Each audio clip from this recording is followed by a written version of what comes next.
I'm never gonna get this live thing figured out. I I said the last two times that you hit the enter studio, but then you have to hit a go live button. Well, I hit enter studio, and then it said enter live, and I'm sitting here talking to y'all, and nobody's responding. And then I look down, and there's the darn go live button again. How's everybody doing? Oh Lord. Robin, I think I dropped the link. Replay, how are you? Air Force, Christine, how many's in chat? I was saying, let's give it a minute. I don't normally want to wait on a live, because like if people are late, on late, that's on them. Why hold up the others that were on time? But I wanted to talk a little bit about this week for everybody before anybody in chat wants to come up in chat. I thought hypocrisy would be a good topic to talk about, and we could spend a week talking about it, but I would love to hear from different people tonight. I'm doing good, Replay. I'm doing good. How's everybody else doing? Robin, do you see the link? I can drop it again. And Miss Patty, I'm waiting on her to come in here. Does anybody want to come up? You can come up and talk, or you can just come up and listen. Because I'll be honest, I'm probably going to start crying a little bit. And so if somebody's up there with me, it'll really help me out. But I won't beg, kind of.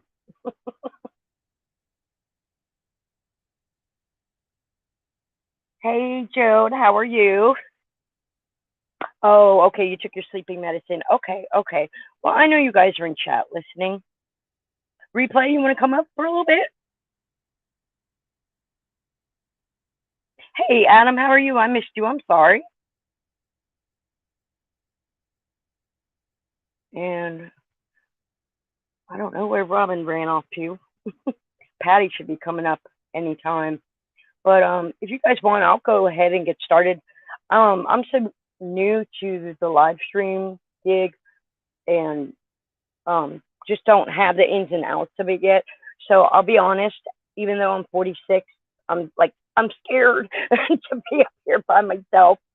It's like talking on the phone, but it's just you're not so hesitant to talk when you have other people next to you. Anybody want to come up on the line? Oh, hang on, here we go. Hang on. 1 second, guys. There's Replay. There's my Replay. Hey, you good? How are you? I'm good, sweetheart. You? I'm good. Thank you for coming up. I need moral support. I'm being a baby. You're welcome. Yeah. I thought hypocrisy would be a good topic. And my thing with my channel is I want to hear from others. When I made the channel, I made it as a us channel, like teamwork, like us against the world kind of thing.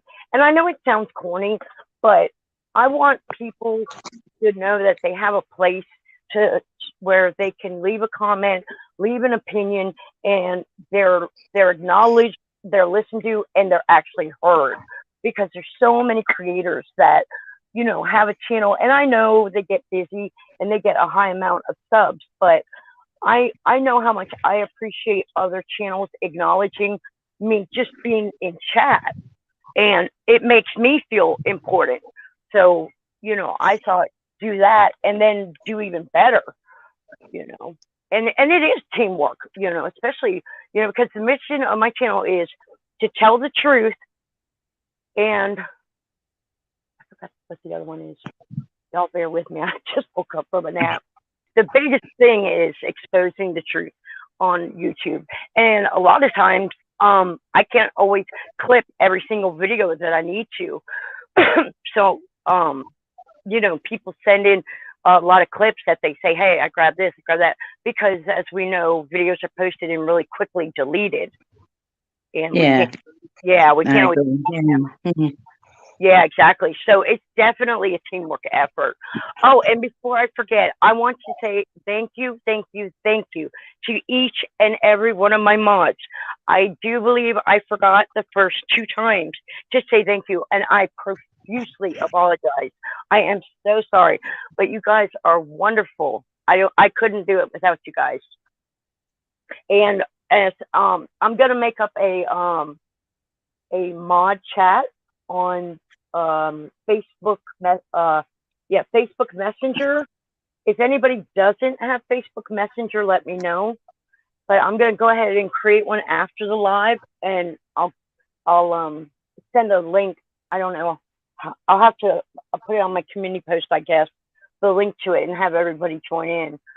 Sorry, I'm going a little hoarse. But I think I have 10 or 12 mods, so I figure, you know, about half only, are able to come. I noticed the last two times, so I figured for each live I would have just enough. It seems to be working out really well. It's a very diverse chat, isn't it? Yeah. Mm. Do I sound okay? My throat's going a little hoarse, but last time it was staticky. I had a brand new pair of earbuds in, and I kept moving them around, and the crackling was the microphone rubbing on my shirt. But does it sound okay tonight? It sounds fine. I sound like okay, good. Okay, all right. Well, how's your week been? Oh, you don't even want to go into my week.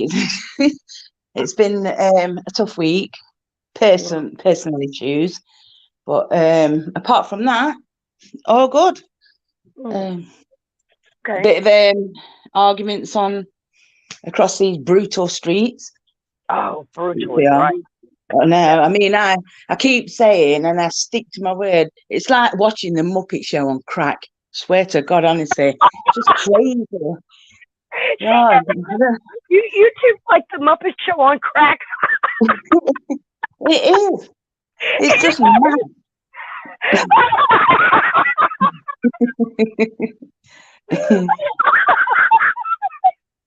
Oh, that's great. Oh, that's great. That's the best thing of the whole week. It is madness, isn't it? Yeah. That is something I would say. I can't believe I didn't think of that first. Well, other people in other chats were saying Sesame Streets, and I thought, my God, Sesame Street, never Yeah. been Muppet Show. Definitely. That's funny. That's funny. Yeah. It's funny because with all the problems, I'll be honest. Okay, I've said from the beginning that I don't support any one creator, and I don't want to say that. Excuse me, 1 second. Sorry, I don't want to say that I support any one creator. At the time, I think I was trying to say I support everybody. It's just I don't pick sides, and it's I kind of do. I kind of do, and I'm totally willing to own that I think I'm very wrong when I say that, because I can't fairly say I support everybody with the videos that I'm currently putting out. So this is hence why I thought hypocrisy was a great topic. Wait, I'm not into the drama.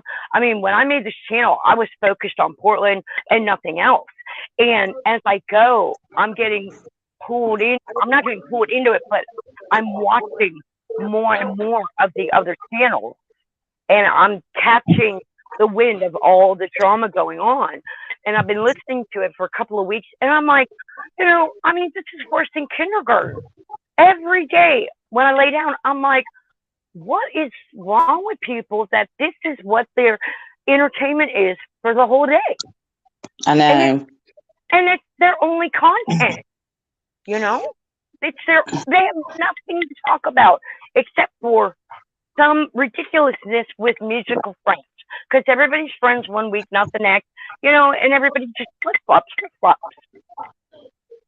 So, I mean, obviously, I'm a mod for Granny's watching, but Mhm. I do go in other chats. So I mean, very upfront. So I Mhm. mean, I will defend her if I'm in a chat. Of course, I will. I mean, Well, yeah, you're a mod. it Yeah, is I would expect exactly. that. I would do that. Do you know what I mean? So, but I do get on with a lot of people. I don't dislike anybody. I don't agree with some of the things they do. Right. But Glad you you said know what I that. mean? Said that. Yeah. But it's each to their own, isn't it? Mhm. See, and that's just, I think that's what, I'm really glad you said that, because now, like, 10 million thoughts are going through my head, because I'm so big on don't pick sides, and get everybody just needs to get away from this childish behavior. And I was talking about loneliness before. Loneliness is a big issue. Loneliness is an issue for me when my husband's working. The kids leave here at 6:30 in the morning. They don't get home till 3:30. I love having that quiet time, but 5 days in a row, it Yeah. gets really quiet around here. Yeah. So, I it's mean, healthy. I've got two grown kids now. I mean, COVID, the only thing that COVID did gave me two grandbabies, and Oh, I'm not even 45 yet. we were talking That's about it. that. That's funny. We talked about all the babies that be born, right before the middle of COVID. I swear, But honestly, and they were weeks within each other. I mean, our Archie were born. They would both be two. One's 2 in March, and then the other one's May. But Archie was delivered early because he got like a lump on his lung. oh So shit. they had to do an emergency. It was like a cesarean section. Obviously, it was before should have been born because he wasn't supposed to be here till April. But Mm. so they did it, but then they cracked his chest open and they did it. But he's only got a tiny scar. His son is running around like a nutcase now, so he's all right. Bless him. So he's And all then better. yeah, it's fine. The only Good. thing is just got to check on him again when he's about 5, with his lungs. But he's been Right. fine. He's been fine ever since. So, Okay. Okay. but it's best thing to do it when he was little anyway. So the scar's tiny now, so he'll be right. Okay. It That's makes up for it running around. awesome. Yeah. And Well, then the thing. I've still got one at home as well. So Oh, do she's you? Oh, 9, going on 30. It's oh gone wow. mad on her. My daughter's 13, and man, 13 going on 30. She's, I know. my son is 12. They're real close together. And they're just coming into, mommy don't know nothing. Yeah. I'd rather have an ass full of boys, honestly, Oh, than really? girls. Girls are so, you just want to, yeah. I don't want to Funny. admit that on internet. Yeah, right, right. I look back, it's because I just told my husband 2 nights ago. I said, before I did home health care, I mentioned that I took care of a little girl, and her dad was retired chief of police. Well, I never realized just what a drama queen I was. But after I went to take care of Shelby, they got to know me and took me in like family, and Yeah, we did Christmas together, Thanksgiving. My family went over um to have dinner with them. I was married to my husband, but it was just me, my husband, and my dad at the time. And we would go over there. We would all take turns. It was wonderful, absolutely wonderful, and it was a 1 in a million deal. You just don't meet people that nice. I was literally family by day 2, but he's a big cuddly teddy bear, but don't make him mad, kind of thing.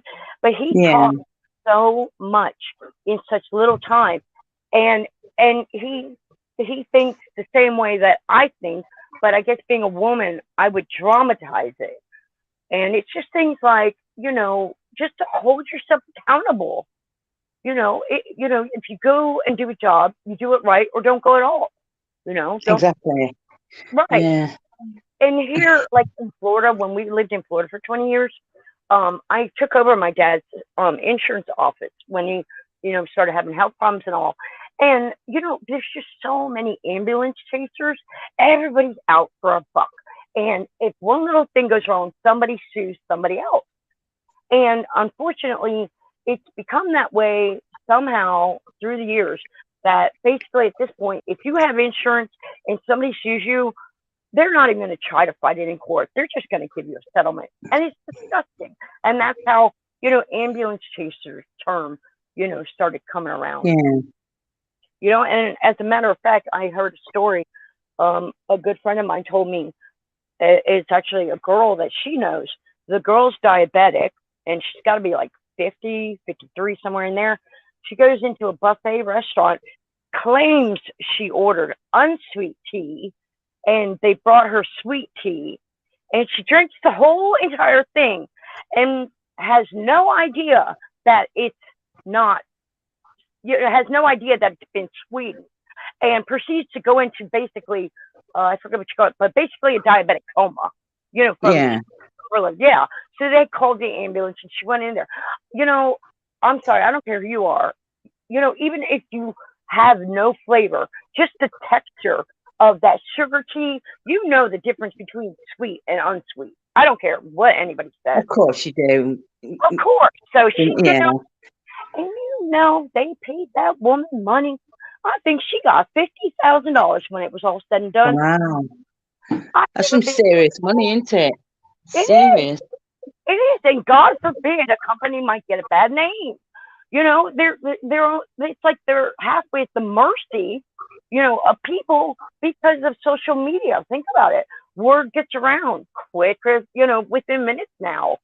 So it depends company by company, but it's just ridiculous, just absolutely ridiculous. I could tell you stories about insurance that would blow your mind, and where the company just paid the people and they shouldn't have.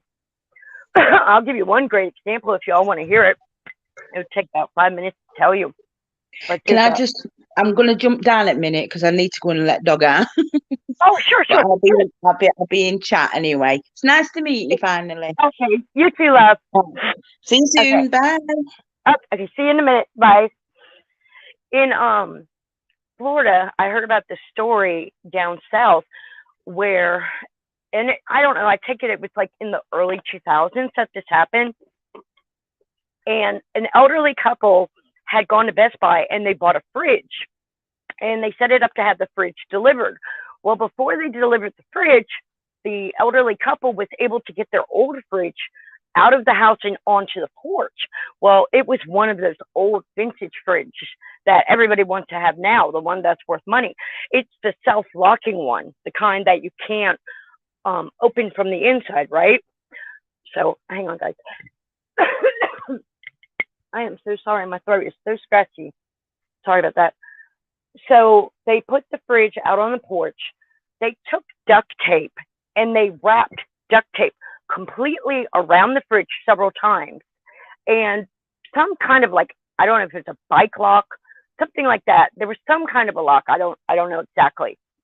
So that night, whenever Best Buy, they come and they put the fridge in, and they asked Best Buy, hey, would you be kind enough to take our fridge? Yeah, you know where it's going, give up. You know it. It's actually a pretty well-known story.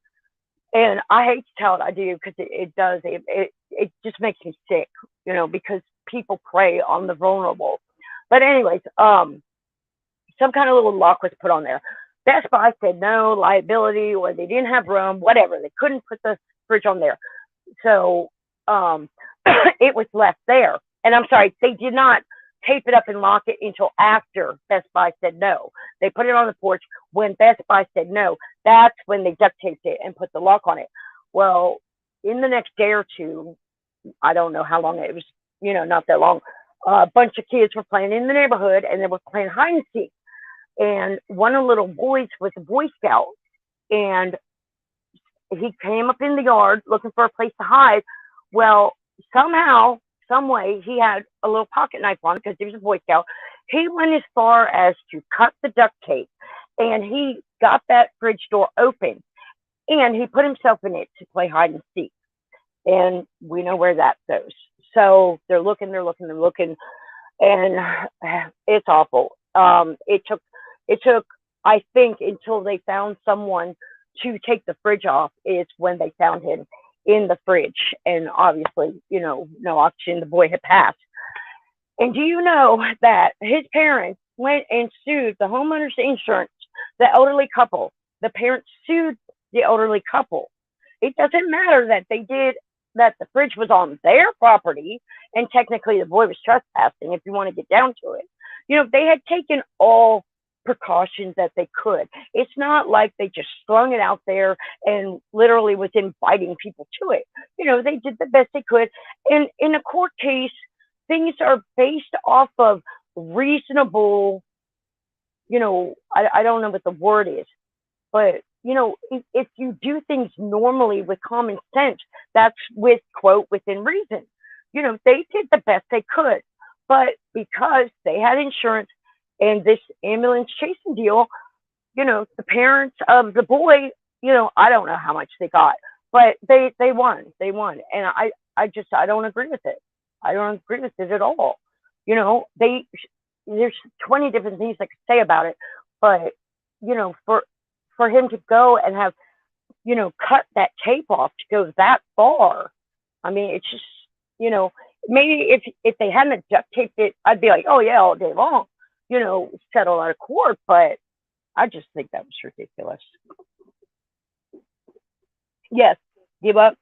That is exactly why premiums are so high. In the county that my office was in, a woman had a 3-year-old little girl, a redhead, and I knew the family. And the 3-year-old, the grandma had a pool, and she had the gate around it. In Florida, you have to gate your pool. You have to have like a locked gate. It's got to be 10 feet high. If you get a pool, you better have the money for the fencing, and fencing is super expensive because they're not going to issue homeowners unless you have this just ridiculous eyesore of a fence and lock surrounding it. Well, she had taken the ladder down and she'd locked everything up. And I don't remember the details now, but somehow the 3-year-old, I don't know if she was getting ready to take her swimming. I don't know what the situation was, but the 3-year-old got past the fence. She got into the pool. She got the ladder. She was actually able to finagle the ladder. But what bothers me is the time that it would take for a 3-year-old to get a ladder, and even a small ladder at that would still be a bit of a job for a 3-year-old to drag over to an above ground pool, and get it over to the side, or even an in ground. I don't know which it was. And the daughter, because grandma had homeowners insurance, the daughter sued her mom's homeowners, and she got, I think it was 300,000. There's $1 million cap in Florida, but all of a sudden she's running around in a brand new car. She did put a memorial paint job. She got this like big Camaro, and it was like an older Camaro, and it was really nicely done. But she'd done this memorial on the hood of it in memory of and all, and it didn't take her a year, and she was broke, back to square one. And in that county, there's really not a whole lot of jobs, and you have to drive really far to Gainesville to get a decent job. And if she had gone to a financial advisor and had them help her, she probably could have lived off of it for the rest of her life. And people that win the lottery and stuff, they don't realize that they really truly can't handle that kind of money. You have to hire a financial advisor, and that's why every single one of them go broke. People get paid to handle money. That's what they do. They do a good job. I'm bad with money. Yeah, lawyers contact you right away and make you feel entitled to the money. Yes. And lawyers, man, don't get me going on them. Oh, don't get me going. Filthy. And here in Indiana, in every state, you always have that local lawyer that's well known. If you've had an accident, call me, blah, blah, blah. Well, here in Indiana, it's Ken Nunn. Ken Nunn. Literally, Ken Nunn has a billboard on every block in downtown Indianapolis, and going down the interstate. Every time you turn around, it's Ken Nunn, Ken Nunn. Well, when we had that accident where I had that brand new Nissan, we contacted him because I knew the car wasn't going to get paid off because I knew we didn't have the gap insurance. So we just wanted the difference paid. And it took over 2 years to just get the difference in what was owed versus what it was worth. It took over 2 years just to get, $4,000. And then the lawyers took 40% off of that. It's supposed to be 30%. They charged 40%. Then they charged, they made the settlement higher. They made it higher so that when they were done, I would get the 4,000 owed in difference for the car. But there was 1,000 just in paperwork that they charged. And I was fuming, but there was nothing I could do because, stupid me, I didn't read the contract and see the percent because we just knew it was 30%. Well, it's not. So, warning, guys, if you ever hire a lawyer, read every word of the paper they send you. So,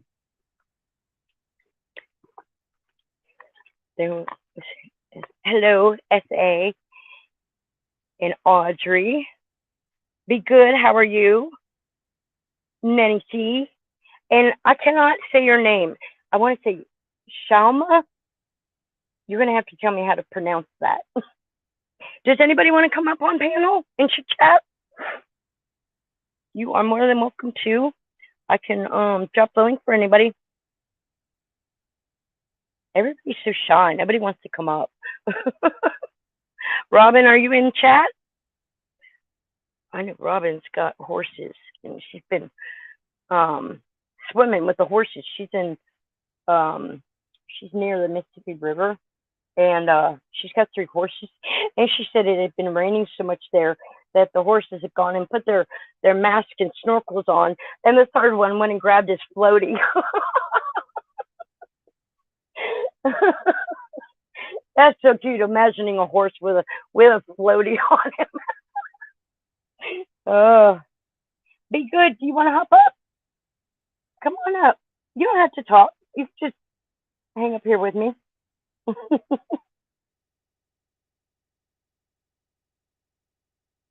Never been on panel, but I'm good. Oh, okay.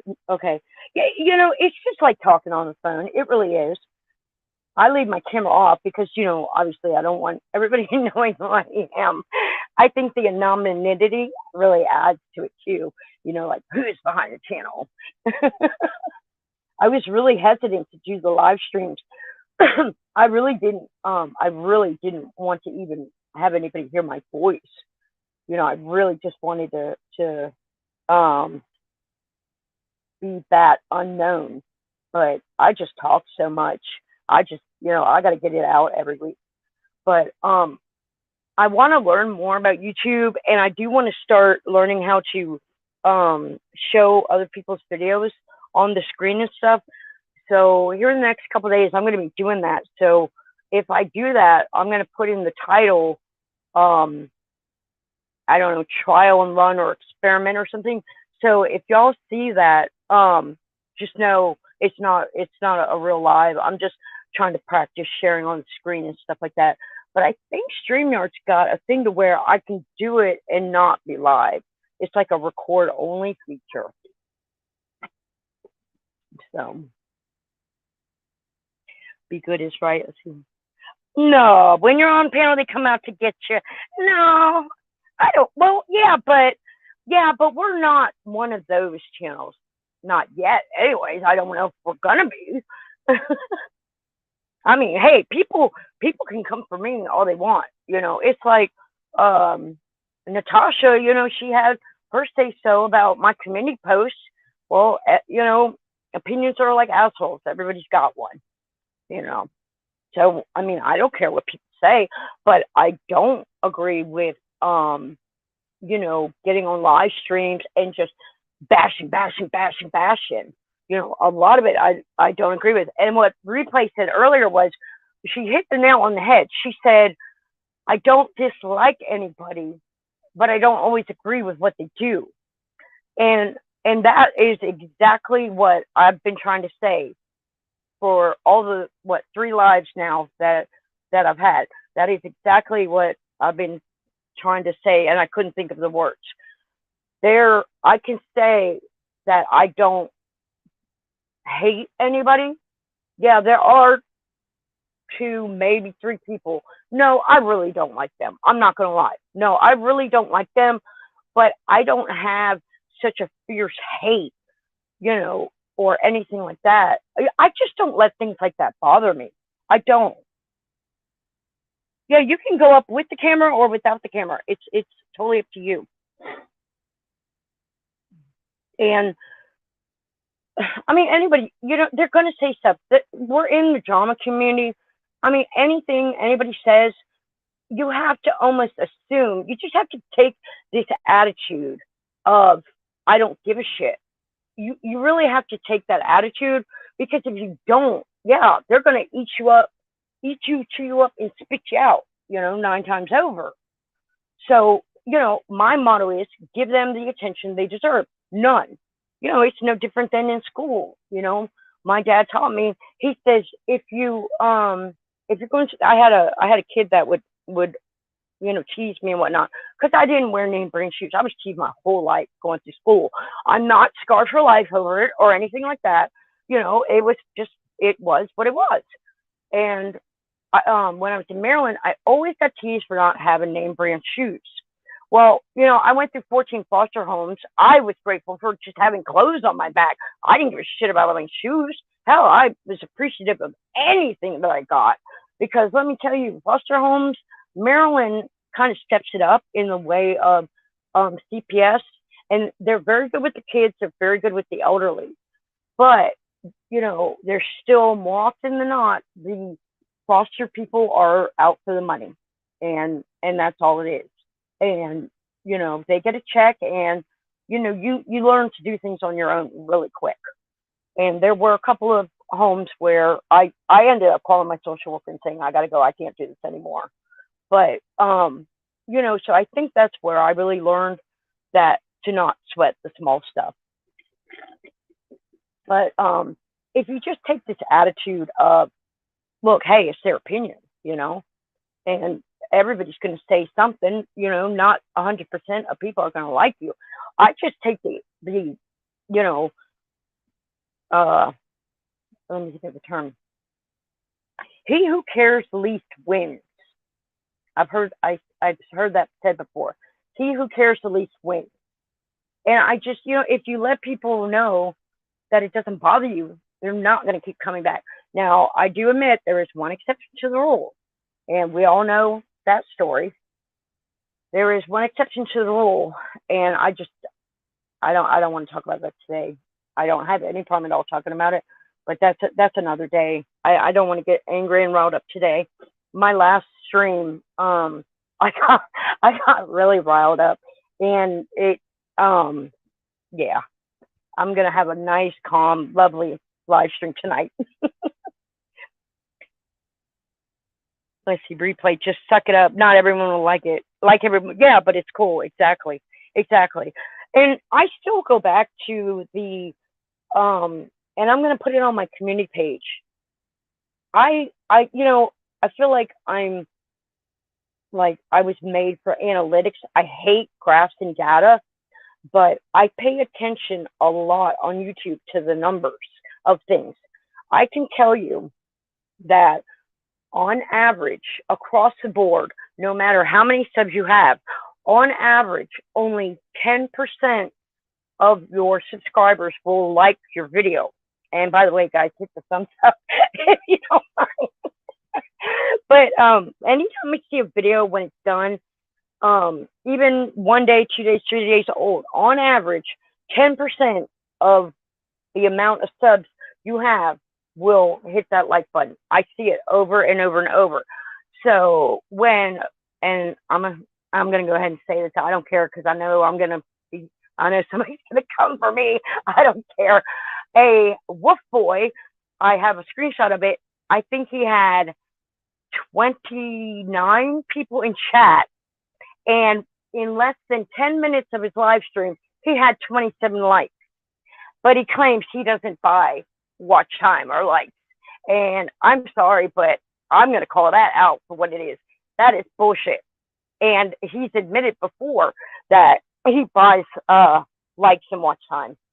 So, but hey, if you want to be seen and relevant, do what you got to do. You sure? If that's what you think is going to get you relevant, go for it. I don't care. I don't care what anybody does. But it was so blatantly obvious that, I mean, even the most popular channels on YouTube do not get, 27 likes from, a group of 29. It doesn't happen. Hello, peace, love. Hello, boo. Does anybody? Oh, hang on. Somebody's coming up. Sorry, guys. Hang on. Miss Robin. Hang on, guys. Oh, hang on. Are you there, Robin? Hang on. Okay. Robin, are you muted? You're up here. I can't hear a thing. Robin, you're muted, Robin. Turn your mute on. Turn your mute off.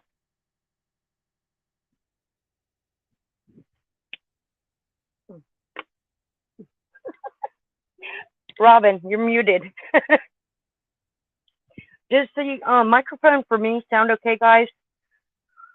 Last time that crackling, oh my gosh, I went back and I listened and I was like, oh my God, I was so agitated listening to that live. I am so sorry. I had gotten that new set of earbuds because I had a pair of JBL ones and they're a little higher priced. And I used those on the first one and everybody said that it sounded really blurry. And that was really disappointing to hear because I had bought them for the live. And so I went and got a pair of the the Walmart brand ones, and they're great. They're fabulous, and they're easier to wear too. And they have the little ear tips. All right, 1 second, guys. Okay. All right, Miss Robin, there you should be up now. Can you hear me? Yes. Okay. How are you? Yeah, I'm just too old for this technology. Okay. How are you? Repair a tractor. I can work on a car, and working my smartphone just kicks my hind end, people. How much has it rained there? Are you still swimming with the horses? Yeah. We finally have a break, but in the last 2 days we have gotten over 2 inches. But it's been quick, just spurts. Quick, yeah.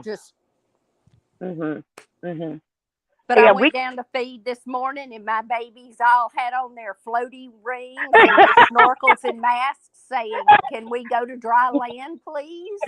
I know. I told you earlier. That was so funny. I'm gonna edit that photo too. I'm gonna put that snorkel mask and floaties on them and send it back to you and let you frame it. That's gonna be my new profile picture, people. The flood of 22. Well, I got stuck in that. What did they call it? The storm of the century. It was January of 2000. My mom had found her, and I'm gonna explain all that in a minute. When I said I wanted to talk about something serious, it was about my mom. In January 2000, my mom was alcoholic. I guess she hadn't come out of the house for a couple of days, and one of the neighbors called, and they found her in the house, and she was in the hospital, and I was in nursing school at the time, and they found me somehow. They got my number. I don't know how, but they did, and they explained, that they didn't expect her to live, and somebody had to get up there and sign papers and make decisions. Well, she ended up pulling through, but she basically vegetative at the time. And when I flew up there, I flew from Florida up to New Jersey, and then there was a layover, and I was going to take a flight from New Jersey down to I think it was not BWI, but Dulles Airport. And we were having that, I think they called it the storm of the century. And I got stuck in that airport for 2 days, and it was just awful. Well, what was so strange about that particular storm that we had decided a big group of us were going out for New Year's Eve. It had been cold and kind of damp, dreary looking, but nothing major. So we all get dressed up and we get to the local adult beverage constabulary. And somebody comes screaming in, "It's snowing." I'm like, "It doesn't snow in Mississippi." I walk outside and it's snowing. Oh, wow. Now, let me set the picture for y'all. We're all in very nice dresses for New Year's Eve and all this. Yeah. All dolled up. In a strapless dress, and I had on, shall we say, I call them my boobies in a box. Well, we start up a hill in the Jeep, and the Jeep starts sliding. But we look behind us, and there's a car that is sliding all the way back down and slid in a ditch. Well, the two guys that were with us got out. We're going to push them out of the ditch. It took forever. And I scream out, "Hey, folks, can y'all hurry up? My boobs are freezing," because they were silicone. So the standard joke is when people see me in wintertime, they ask me, "Am I wearing my boobs in a box?" Because if they're going to freeze, they're going to give me their jacket. Wow. Give up to you. If you want to come on panel, grab the link. Come on. Let's have a girls' night. Yes, we need a girls' night. And is KNS in the chat tonight? I made a video to say thank you, thank you, thank you. And I would like to personally thank KNS. I can't place the initials, I'll be honest. And I feel horrible. I feel like I should, but I can't recall any sub's name by KNS. So I don't know. I haven't seen anything, but I haven't checked my comments for a while. They may want to be anonymous, and just leave it at initials. I don't know. Well, whoever did that was a true sweetheart. Man, I tell you what, I mean, I started tearing up. Because it's just been a horrible, horrible week. I found out that on Thursday that my mom passed away. And I'll explain it to y'all. Man, I don't know how to do it without a big, long song and dance. But basically, my mom was never around. She chose alcohol over kids. She was alcoholic, but I guess right before she got pregnant.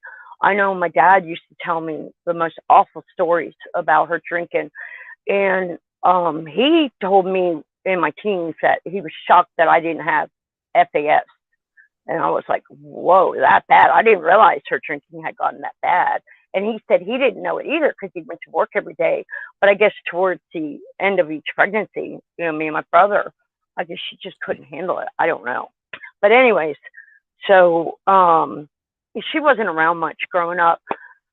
And I hadn't talked to her in a couple of years because the drinking had gone so bad.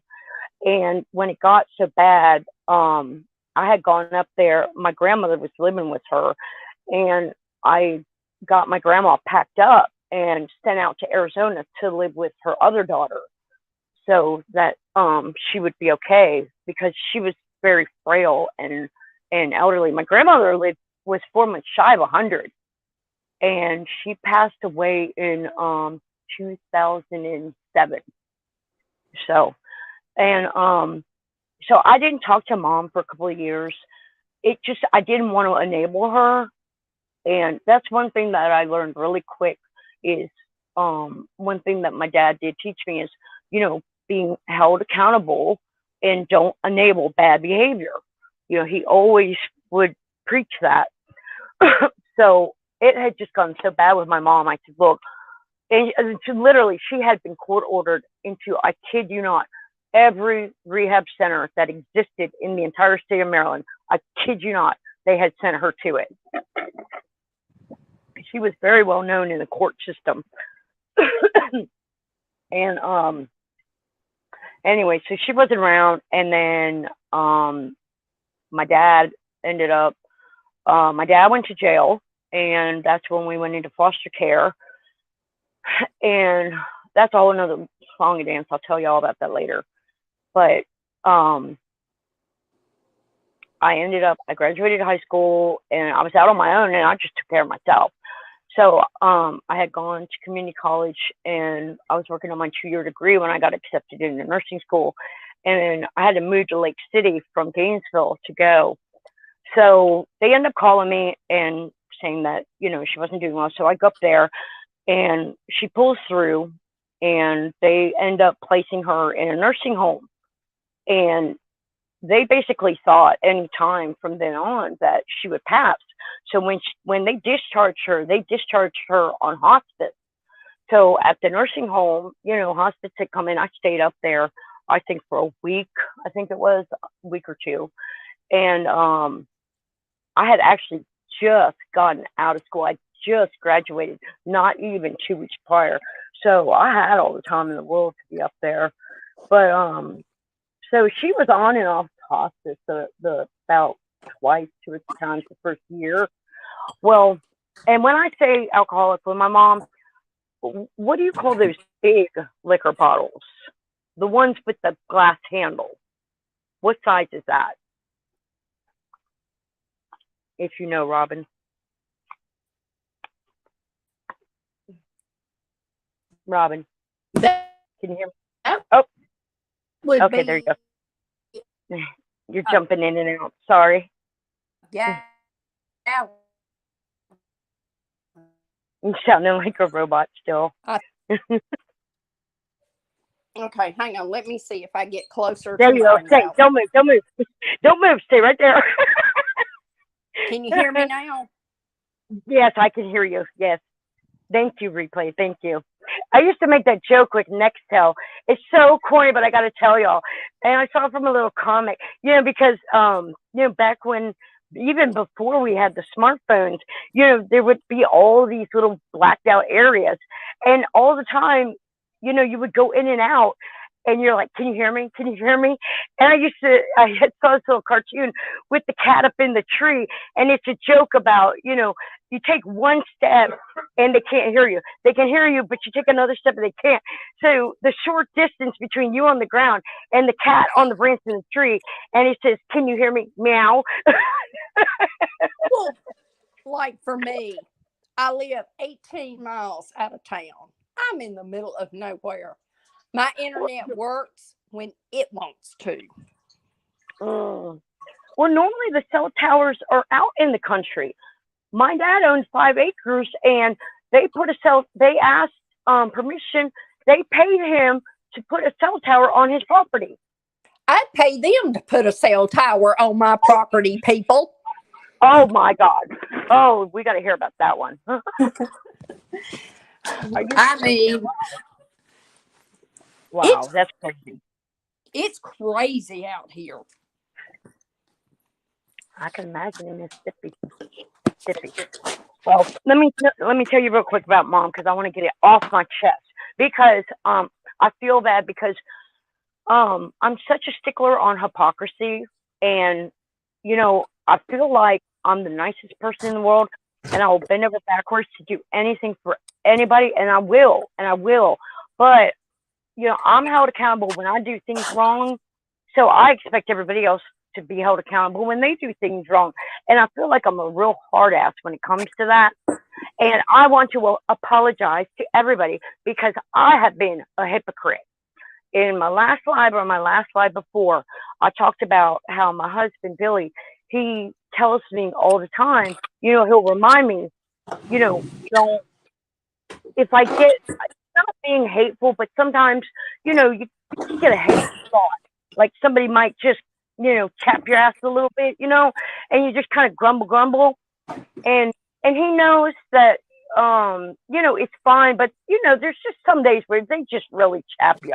And he'll just remind me, don't go and say anything that you might regret, because we're not always promised tomorrow. And he's just made such a difference for me, you know, keeping, you know, drilling that in my head. And my dad died in December of 2014. Oh, so when my mom went in the nursing home in January of 2000, she had been there. She had been there all this time. So 22 years she has been in this nursing home. And I bought her clothes, I got her a TV, anything and everything she needed and wanted for, I took care of it. Nobody else in the family would help out. It really wasn't anybody. I had a brother and that was it. But, you know, he was married, had a kid, all of that, and being in the military and all. But I took care of everything. And she was hell on wheels. I'll tell you what, after a year, all the, like, the nerves in her brain ended up like reconnecting, but they reconnected wrong. So she ended up with, they call it Korsakoff's, but it's an alcoholic dementia. And her memory, like, she knew she had a house. She knew where she was born. You know, like, I don't know, I want to call it like the foundation memory. You know, she knew that. But anything else, whatever she thought it was wrong. And she thought all the time that she could just walk up out of that nursing home and go back to her house and get her car and drive and whatnot. I mean, she was convinced. Well, she couldn't even walk at that point. And you'd have to gently remind her, you know, no, Mom, you can't even walk. Oh, don't even tell her that. And the one thing with the dementia, and I've seen it a lot with others, is dementia has a way of bringing the hatefulness out of people.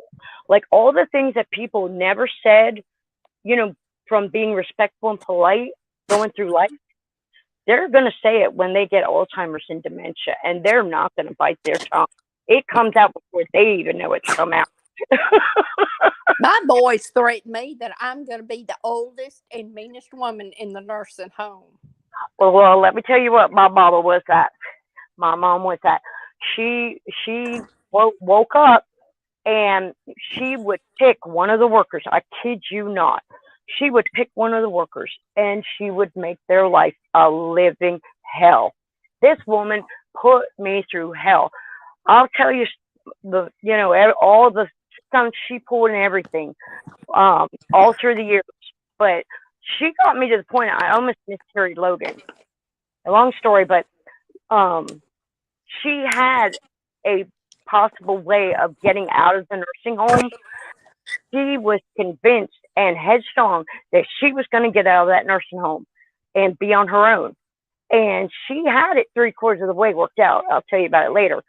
And when the nursing home called me and said, you better come talk to her, you know, you can't do this on the phone, you have to get up there.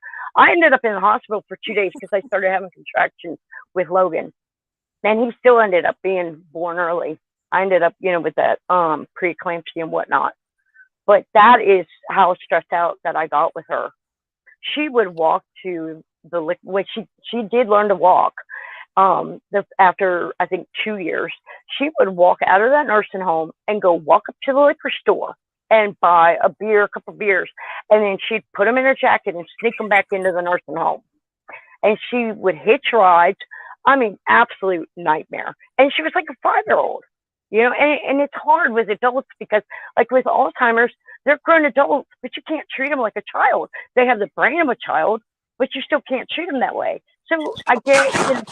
Frustrating. It really is. And I learned a lot. I learned a lot in all these years with dementia. Oh, Boo, you work with people with what's off? Oh, please come up on panel when I get done. Will you come up and talk about it? I always wanted to go on Dr. Phil and have, and this is what I said I was going to do on YouTube because I didn't do it on Dr. Phil.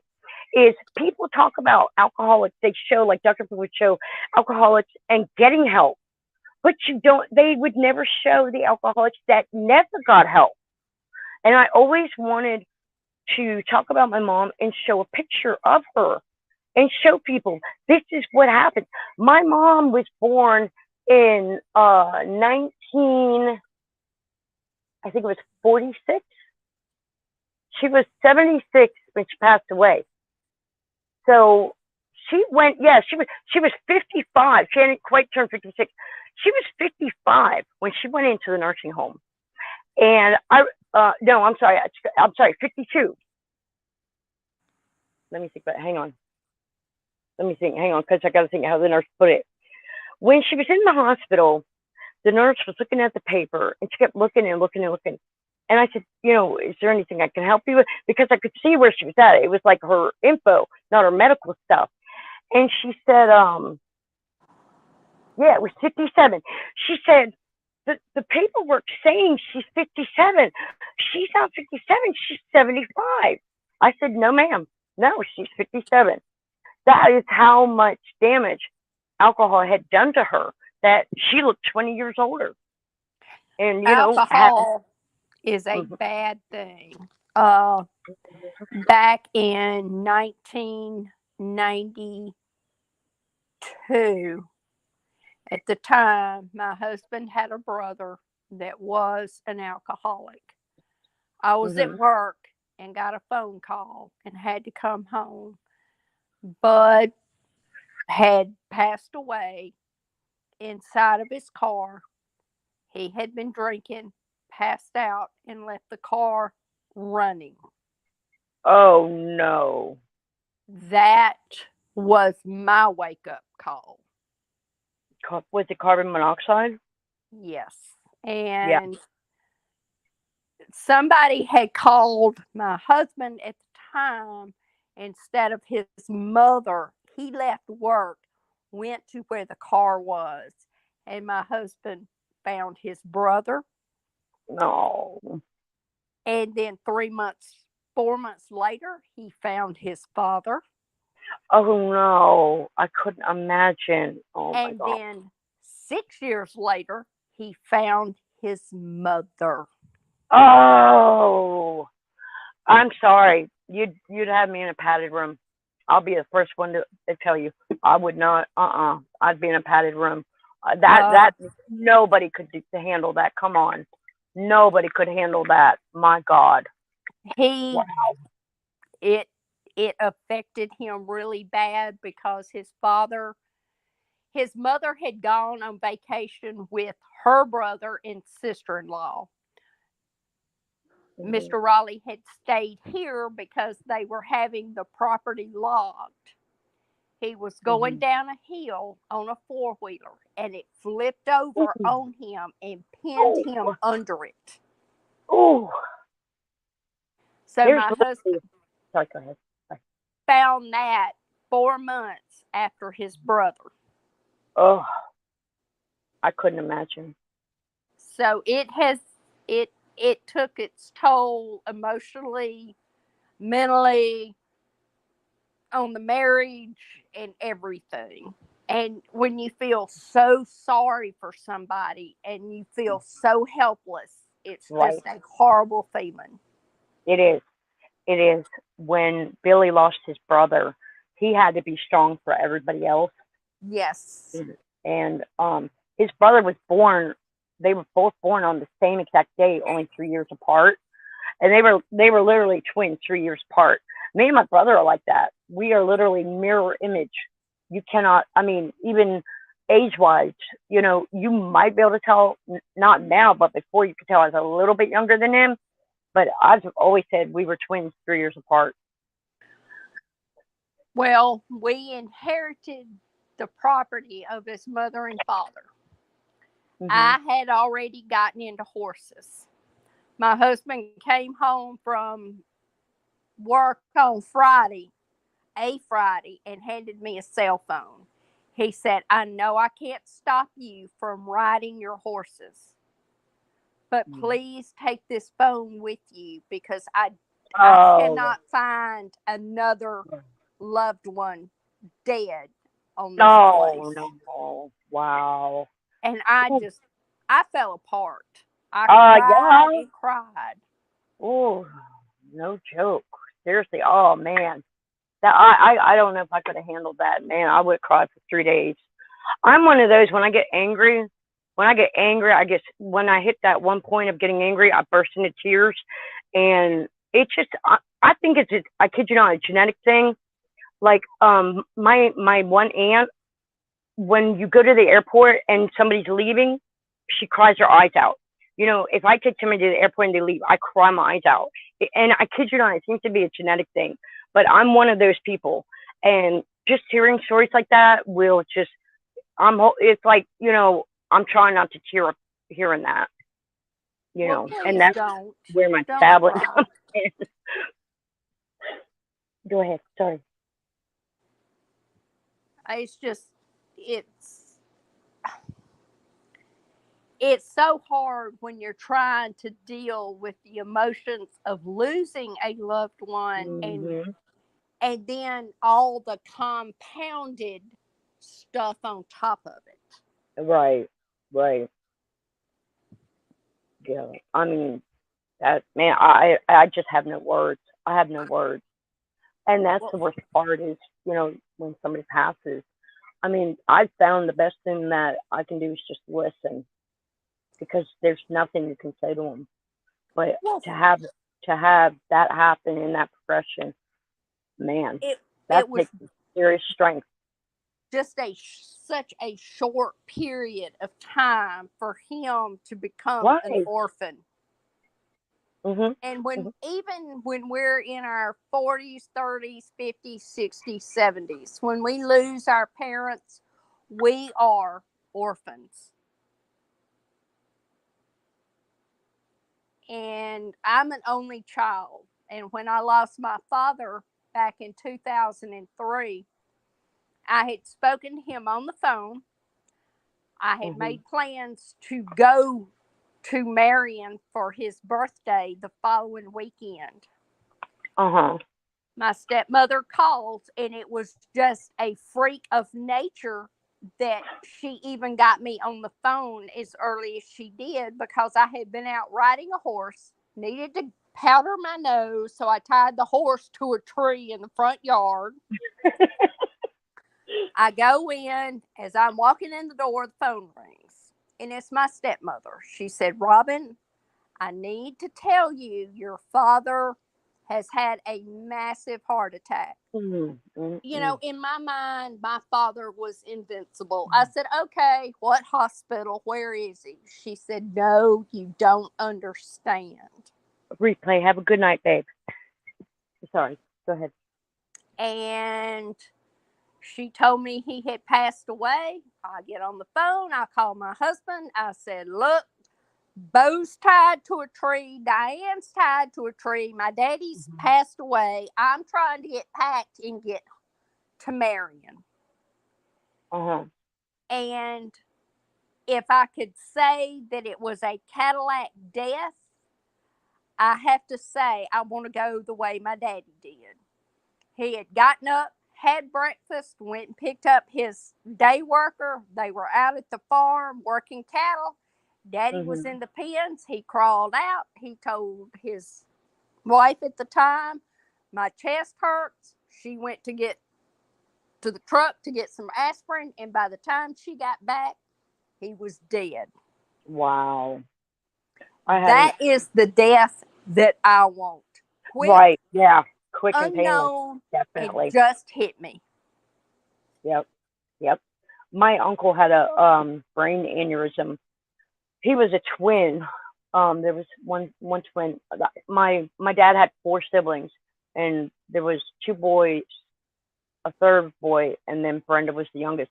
And when I was 7 years old, I can remember my dad getting the call, and he dropped what he was doing. They packed a bag, and they were gone. You know, we went over to the neighbors, but yeah, he was working construction, and he was standing there one minute. He went down. Not a thing they could do. I just, in my line of work and all that I have had happen in my career choice, that definitely is the Cadillac death. You don't know it's coming, it hits you, and you're gone. Yeah, yeah. We literally only pray for that. Literally I pray for I do every day with what I that. Hmm. deal with and the animals that I work around. Yeah, It's yeah. not if you're going to get hurt, it's when. When, yeah. And you're definitely one to talk about that because you just had a horrible accident. And I And the tell horse kicked you. people daily, Mhm. people out on the streets do not scare me. If I am not scared of a 2,000-pound bull or a 1-ton bull, a 185-pound man is not going to scare Right? me.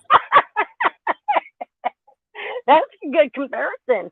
That's a good You can comparison. try, and you might succeed for a minute till I get my cow stick, and then your I ass could is see mine. little you. I could see a little you taking a man on and just having him down on the ground in 2 seconds. I see it. I see it. Well, I mean, Portland Archives knows me and knows my lifestyle. And, you know, if tomorrow you decide to do a live and try to get in touch with me and can't, Mhm. chances are something very bad has happened. Mhm. And you know what? And let me bring that up. And I'll finish telling my story. Well, I'll tell it when I get to that part. When I get to that part. Well, let me finish about my mom real quick because I got to get this off my chest. It's been Well, go eating ahead. everything's great. I'm having a great time with the live. It's relaxed. I'm really enjoying myself because the last live, it flared me up a little bit. It left me hurt and getting all riled up like I did. And I kept telling myself, don't do it. I can't do it. And I kept telling y'all in chat, I don't need to be getting riled up. Yeah, it flared the fibro. But so mom went into the nursing home in 2000, and I kept up with her, and I'd call her, and I'd get the nasty phone calls. You put me here, come get me, and get, I want this out of my house, I want that, you stole everything from me, and then the phone calls, umpteen phone calls, 1 o'clock in the morning, 3 o'clock during the day. She's had a seizure. We sent her to the hospital. I mean, she was in and out, in and out. And then she stabilized for a while, and we were, putting along through the years. And I was married. I had Gabby in 2009. I had Logan in 2010. We moved to Indiana in 2011 because within 4 months of having Logan, I started having health problems, and they couldn't. It took it, in a year, they couldn't tell me one single thing that was wrong with me, and we felt like we would get much better care in Indiana. But also, I was pretty much like bedbound. I couldn't even walk. There was so much pain, and he could not take care of me, the kids, and do it all by himself. So we packed up, came to Indiana. I tried to get my mom into a nursing home here, but because of just her mental status, anytime we tried to move her, it would be okay. But then, like, the first move you made to make it happen, she would flip out. So it was just always known that she just couldn't handle it. And, if you absolutely had to move her, yeah, you could. And you would just have to deal with the backlash of it mentally, and just treat it accordingly. But if, I didn't have to, she pushed back, and I said, fine, and it was probably for the best. And if she had even come here, I would not have had her within an hour of me, because I know if she knew that she was that close to me, she would have got up walking again, and she'd be walking to my house. I mean, that's just, you have to think outside the box when you make big decisions like that. And, we had to consider all of that, her safety, worst case scenario, what's she going to do, and, all of that. So we just, they just said mentally it was too much for her. So, and I didn't mind. Going up there to visit and all of that. Well, in 2011, my dad in Florida, he got sick with cancer, and he went in to get a hernia repair. And long story short, he ended up in the hospital for 30 days straight before they discharged him from the same day surgery. And they found out the cancer had metastasized. So he spent not even 3 months. Well, I was up there for a year. When I went up there on that day, the night before the same day surgery, I ended up in Florida for a whole year. I didn't come home for a whole year. because we just kept thinking 1 month, I'll be able to come home, get his strength built back up and stuff. And they had isolated the cancer in his lungs. And I'm sorry, I don't think they knew it metastasized at the point. It's hard to remember a lot. This was we're coming into 2012. Anyways, after a year, we thought that he would be okay for a little bit. And I don't even think 3 days went by and he fell down. And thank God, I bought him one of those I've fallen, can't get up cookie things. Life alert. Life alert. Yeah, I got him the life alert. And go figure, he didn't plug it in and charge it. And I think he said he lay there, I think, for 8 hours before banging on the window or banging on something got somebody's attention. He was in a condo. He was in a condo in Gainesville. But it was a good 8 hours before anybody found him and called the ambulance. And he ended up okay.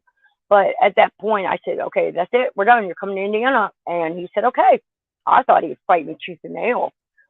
So I turn around and go up there, and we get the whole house packed up, everything. We get Dad to Indiana. So it was 2012 going into 2013. Anyways, my dad passed away on hospice in December of 2014. I took care of him, the whole time. He was at home, and I wouldn't put a dog in a nursing home. I could not stand the thought of my mom being in one, but I was in no position or situation to take care of her on my own. And nobody could. Nobody could take care of her like that. I think assisted living would have been more appropriate, but where she was at in Southern Maryland, there was a farm. There was a lady who had a couple of people living with her, and it was assisted living. And they took Mom out there, and she loved it. There were cats and chickens, and it was perfect for her. And that's when we found out, they went to go pack up her stuff, and she pushed back. Hell no, she was not going. Just anxiety of the unknown and the dementia. So, Well, but they did try. They did try. With my mother, she lives over in Alabama. It's a 7.5-hour drive, no matter what way I go. I've tried to get her to move to Vicksburg over here. We have horses. We have chickens. We have the whole menagerie. She won't move now. I know it. I thought for sure the horses would be, because she had show horses and she rode and showed throughout my whole childhood. And I thought that was going to be my bargaining chip. I was wrong. Oh, no. It is so hard when you have parents or elderly that have medical issues, mental issues, and alcoholism problems. It's incredibly hard. It is. It is. It is. And the short time that, there were the short times that I was around my mom, it's hard to explain the timeline, but there were times where, she was around when I was much younger, when I couldn't remember. And she had Munchausen by proxy. I can actually remember every time I turn around going to the hospital, my dad said it was because she was drunk, but she would call an ambulance and tell them I'm not breathing. And then after that, she got to where she was convinced that we had swallowed Tylenol. And I don't know if it was like a weekend thing. She would come visit, whatever. But every time I turned around, she would put Epicac down my damn throat. And after the first time, you learn to, go up in the bathroom and wait. So, there was always something wrong with, me or my brother. And I think she left my brother alone. I really do. And, not sibling rivalry or anything like that, but she loved my brother. She wanted him. I know that I was an accident, and I'm okay with that. I'm fine with that. And she made it more than clear that, I was not playing. And that's fine. It just doesn't bother me. But I caught, I think all the Munchausen. but my brother was old enough as well, being 3 years older. He was old enough he could take off out of the house and go play with friends too. So he knew to, he was old enough he could get away. And then, because my mom's drinking at an early age, I knew with her sleeping during the day, even as a kid, when your parents are not well, I knew, oh, she's not feeling well again. Kids know all that. So I would never leave because I would always keep an eye on her. And I always feel like that's what made me be a nurse because, that's all I ever knew was, taking care of her, at the times that I did. And, Well, at the age of 32, my father and I got crossways one evening, and I informed him bluntly that he and my mother should have been spayed and neutered and never had kids. yes, my parents, yeah, they should have never had children. Never. Exactly. Yeah. I have a brother, and I don't know. I can't speak about that, but he had one daughter, and he made it clear after her, that's it, no more. He was done. And I have such respect for that because people that shouldn't have children will not admit it, much less really go in the way of anything to make sure it doesn't happen. And he knew that he didn't want any more kids, and he made sure of it. So, I always thought that was really awesome on his part. But if I have to be honest, when I did have my children, I said I'm not going to be the kind of parents that I had. And maybe I've spoiled them absolutely rotten. Probably wasn't the best thing, but it was what I felt I had to do. Right.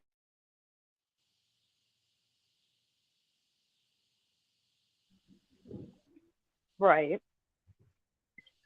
Well, I questioned a long time having children. I went growing up saying I would never have children. I never thought that I was cut out to be a mother. And when I turned 30, I still felt that way, and I got married, and my husband had been married previously for 13 years, and it was just a horrible marriage, and she messed around on him, the whole time, whatnot. And that's all he ever wanted. He just wanted one child. That's all he ever wanted. And when we got to talking, and he says, well, everybody else gets to have kids, so, why not you? And I said, well, I'm not passing on this addiction gene. It's heavy on both sides of my family. It's heavy on both sides of his. Our two children literally have 100% chance of being alcoholic or drug addict. My dad raised me telling me, you are an addict. Don't ever find out what kind you are. And I listened to him. And then I got sick. And I never thought of the narcotic pain pills. And then, you get physically addicted to them. And after you get physically addicted, the mental comes automatically. I mean, it's a given. So I never touched alcohol. Never touched alcohol because of my mom. But, so I have to tell my kids, and Billy said, you raise them the right way and they'll be fine. You don't have to worry so much about that addiction gene. You raise them right, you're not going to have a problem. So, but they already know now, they're 12 and 13, and, I've told them things, the last couple of years, I'm making sure they learn early so that they don't forget. Because even though I knew not to ever find out what kind of addict I was, it never connected over to pain medicine. I never connected the two to it. So, well, my father always worried about me because he said I was an adrenaline junkie. He said I just told my daughter about that last night. There's a gene for that, a thrill seeker gene. They have isolated a thrill seeker gene. Yes. Because I've always had a passion for fast horses, fast cars, fast motorcycles, and loose men. You might want to add right now that you've only been married once and for how long? I'm just kidding. But my daddy said, child, I was 24 years old. I called him and said I was coming to visit. At the time, he was living in Clarksville, Tennessee. Mm-hmm. And I show up at his front door on a Harley. And he just kind of looked at me and said, you drove that from Fort Rucker, Alabama to Clarksville, Tennessee? I said, I sure did, and had a wonderful time. Awesome, awesome. I love motorcycles. I won't get on them anymore though. So I okay. love motorcycles. I love sports cars. I love fast Oh, I love horses. cars. Yes, yes, yes, yes. I love my whiskey drink and my wild men. my my dad had gotten this little red Spitfire, and when we lived in another city a couple years ago, there was a neighbor who had a green one, and it was in mint condition. And I always wanted to go knock on his door and just ask him one day to take me for a ride in that car. Because there were a couple trips to Virginia in the Spitfire, and it rode so low to the ground. I'm trying to think of the American version. I keep wanting to say a Maserati, but The American version to that would be something along the lines of a 380 ZX or the Corvette. not even a Corvette. Corvette's way bigger than the Spitfire. A Spitfire is basically a soda can convertible. That's the way I put it. It's small. It's like the smallest convertible ever, and it's convertible. But it rode so low to the ground. I can remember one of the best of very few good memories is I can remember my dad picked me up for a weekend visit from foster care, and we drove to Virginia. We were in Southern Maryland, and we went to go visit his Aunt Dorothy and his aunt. And we would go riding down the country roads to Virginia, singing Johnny Cash, the Gatlin Brothers, all the 80s classics, all the Golden California. And I love Johnny Cash. He is my number one favorite to this day. But anytime you go over a hill, when you came down over the hill, it, bump, going up and down. And the, what do you call it? Dang it. The, singing the pipe in the back. Dang it. The exhaust? Yeah, thank you. The exhaust pipe. When you come down over the hill, it would bounce. The car would bounce, and the exhaust pipe would slap, hit the asphalt, and you'd see little sparks coming out because it was riding so low to the ground. Well, for my 45th birthday, I was having a midlife crisis. And at the time of my 45th birthday, it was the last year that Pontiac was in production. Oh, wow. Mm-hmm. I had hit a deer in my truck, and I had to go down and get another ride. Well, the red Avalanche turned into a yellow Pontiac Solstice GXP convertible. Oh, goodness. Well, needless to say, my husband was not pleased at the time. Well, at the time, I was working out in Texas. Mm-hmm. So I had another pickup truck at the time, so I took that out to Texas. I left my car here in Vicksburg. Well, I come back after being out there for 6 weeks working. And my husband said, have you driven the Pontiac lately? I said, no, why? He said, well, you need to drive it. It's been sitting up. He was the biggest liar around. He had taken my car to a sports performance place. Oh no.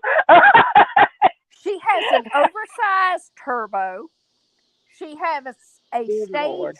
3 racing cam. Oh my gosh. She Wow. doesn't start redlining until you're at 120. Seriously. So I went out, got in the car, and I took off, and I drove it around, and I came back, and he said, well, what do you think? I said, well, damn, she's running good. He said, well, happy anniversary. You got a new turbo, and you got a stage 3 racing cam, and I didn't get the stabilizers put on, but you definitely need that now that this work has been done on this car. Wow. So I take off to Texas. It's a beautiful day. And then I hit College Station. And it's a thunderstorm. I do a complete 360 Uh-oh. and spin around. And I'm screaming, holy shit. Right? Well, when I got to the ranch, I called him and I said, what did you do to my car? He said, did you not open the hood? I said, no. Why? Uh-oh. He just giggled. He said, have fun with her. Uh-oh. 2 days later, I call him back and say, did you increase my life insurance?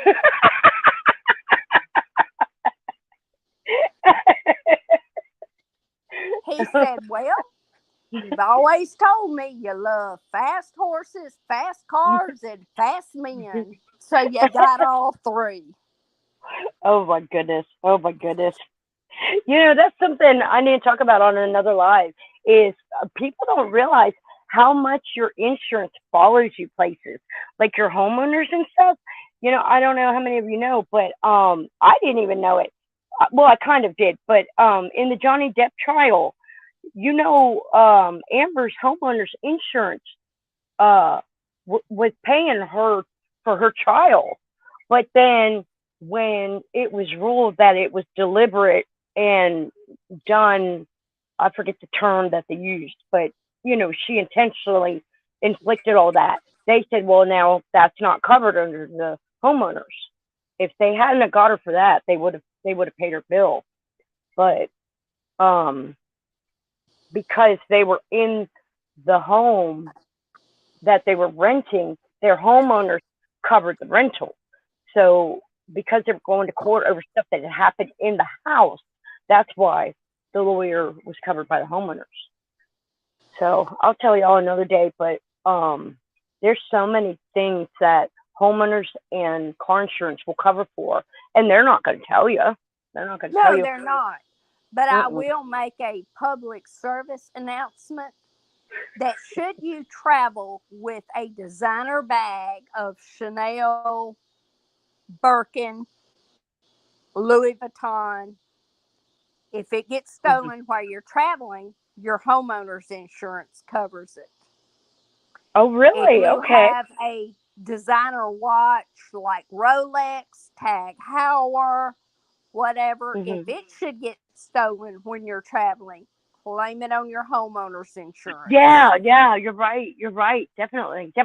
And also, if you have that roadside service, usually it's only like $15. A lot of people think it only covers like a tow. Well, if you end up breaking down and I'm trying to think what it is that's covered. Even if it's not towed, anytime it breaks down, take a copy of the bill to them. And I think it's just a flat $60 that they pay just because the car broke down. I have to try to remember it. But I remember there was something. Oh, I know what it was. If you get locked out of your car, I was down here a couple years ago. I was donating. They have this donation shed. It's kind of like a Goodwill Salvation Army, but a local one. It's the veteran one. And I was in my truck, and I was getting this stuff out of my truck, and I had a fanny pack. Well, I didn't have a fanny pack around my waist, and there were some kids on bikes. Long story short, A 12-year-old kid on a bike stole my fanny pack off the front seat of my truck, and my keys were in there. And guess what? The very morning prior, it hadn't even been 24 hours. We had just paid $350 to rekey that truck because something had happened to the key. So this kid takes my fanny and runs off with it, and he's on a bike. And I call the cops, but they can't. Whatever, nothing ever came of it. But when I had to call my husband and tell him what happened, I started walking. I was not going to get in the vehicle with him. Oh hell no! It's funny you say that. $700. Oh man, I knew I was dead meat. You know what? I'll put it this way. There was one time I accidentally locked my dad out of Nanny's house. We would take her to her doctor's appointments and stuff, and there was a spare key in the washroom on the porch. Well, I would take her to Eastern Star and bring her home. Well, one night I unlocked the door and I stuck it in my pocket. And a day or two later, my dad wanted to go take her somewhere and bring her home. Well, when he did, there was no key. He could get into the porch, but not the house. And let me tell you what, I didn't come home for 3 days straight. I was in high school then. I did not come home for 3 days because I knew he was going to kill me. Because he, at 60-some years old, had to climb in over the big, large freezer, climb in through this tiny window over the kitchen sink just to get in and get the door unlocked. He was pissed. 25 years ago, my husband goes out, buys a brand bring me a new. fanny pack.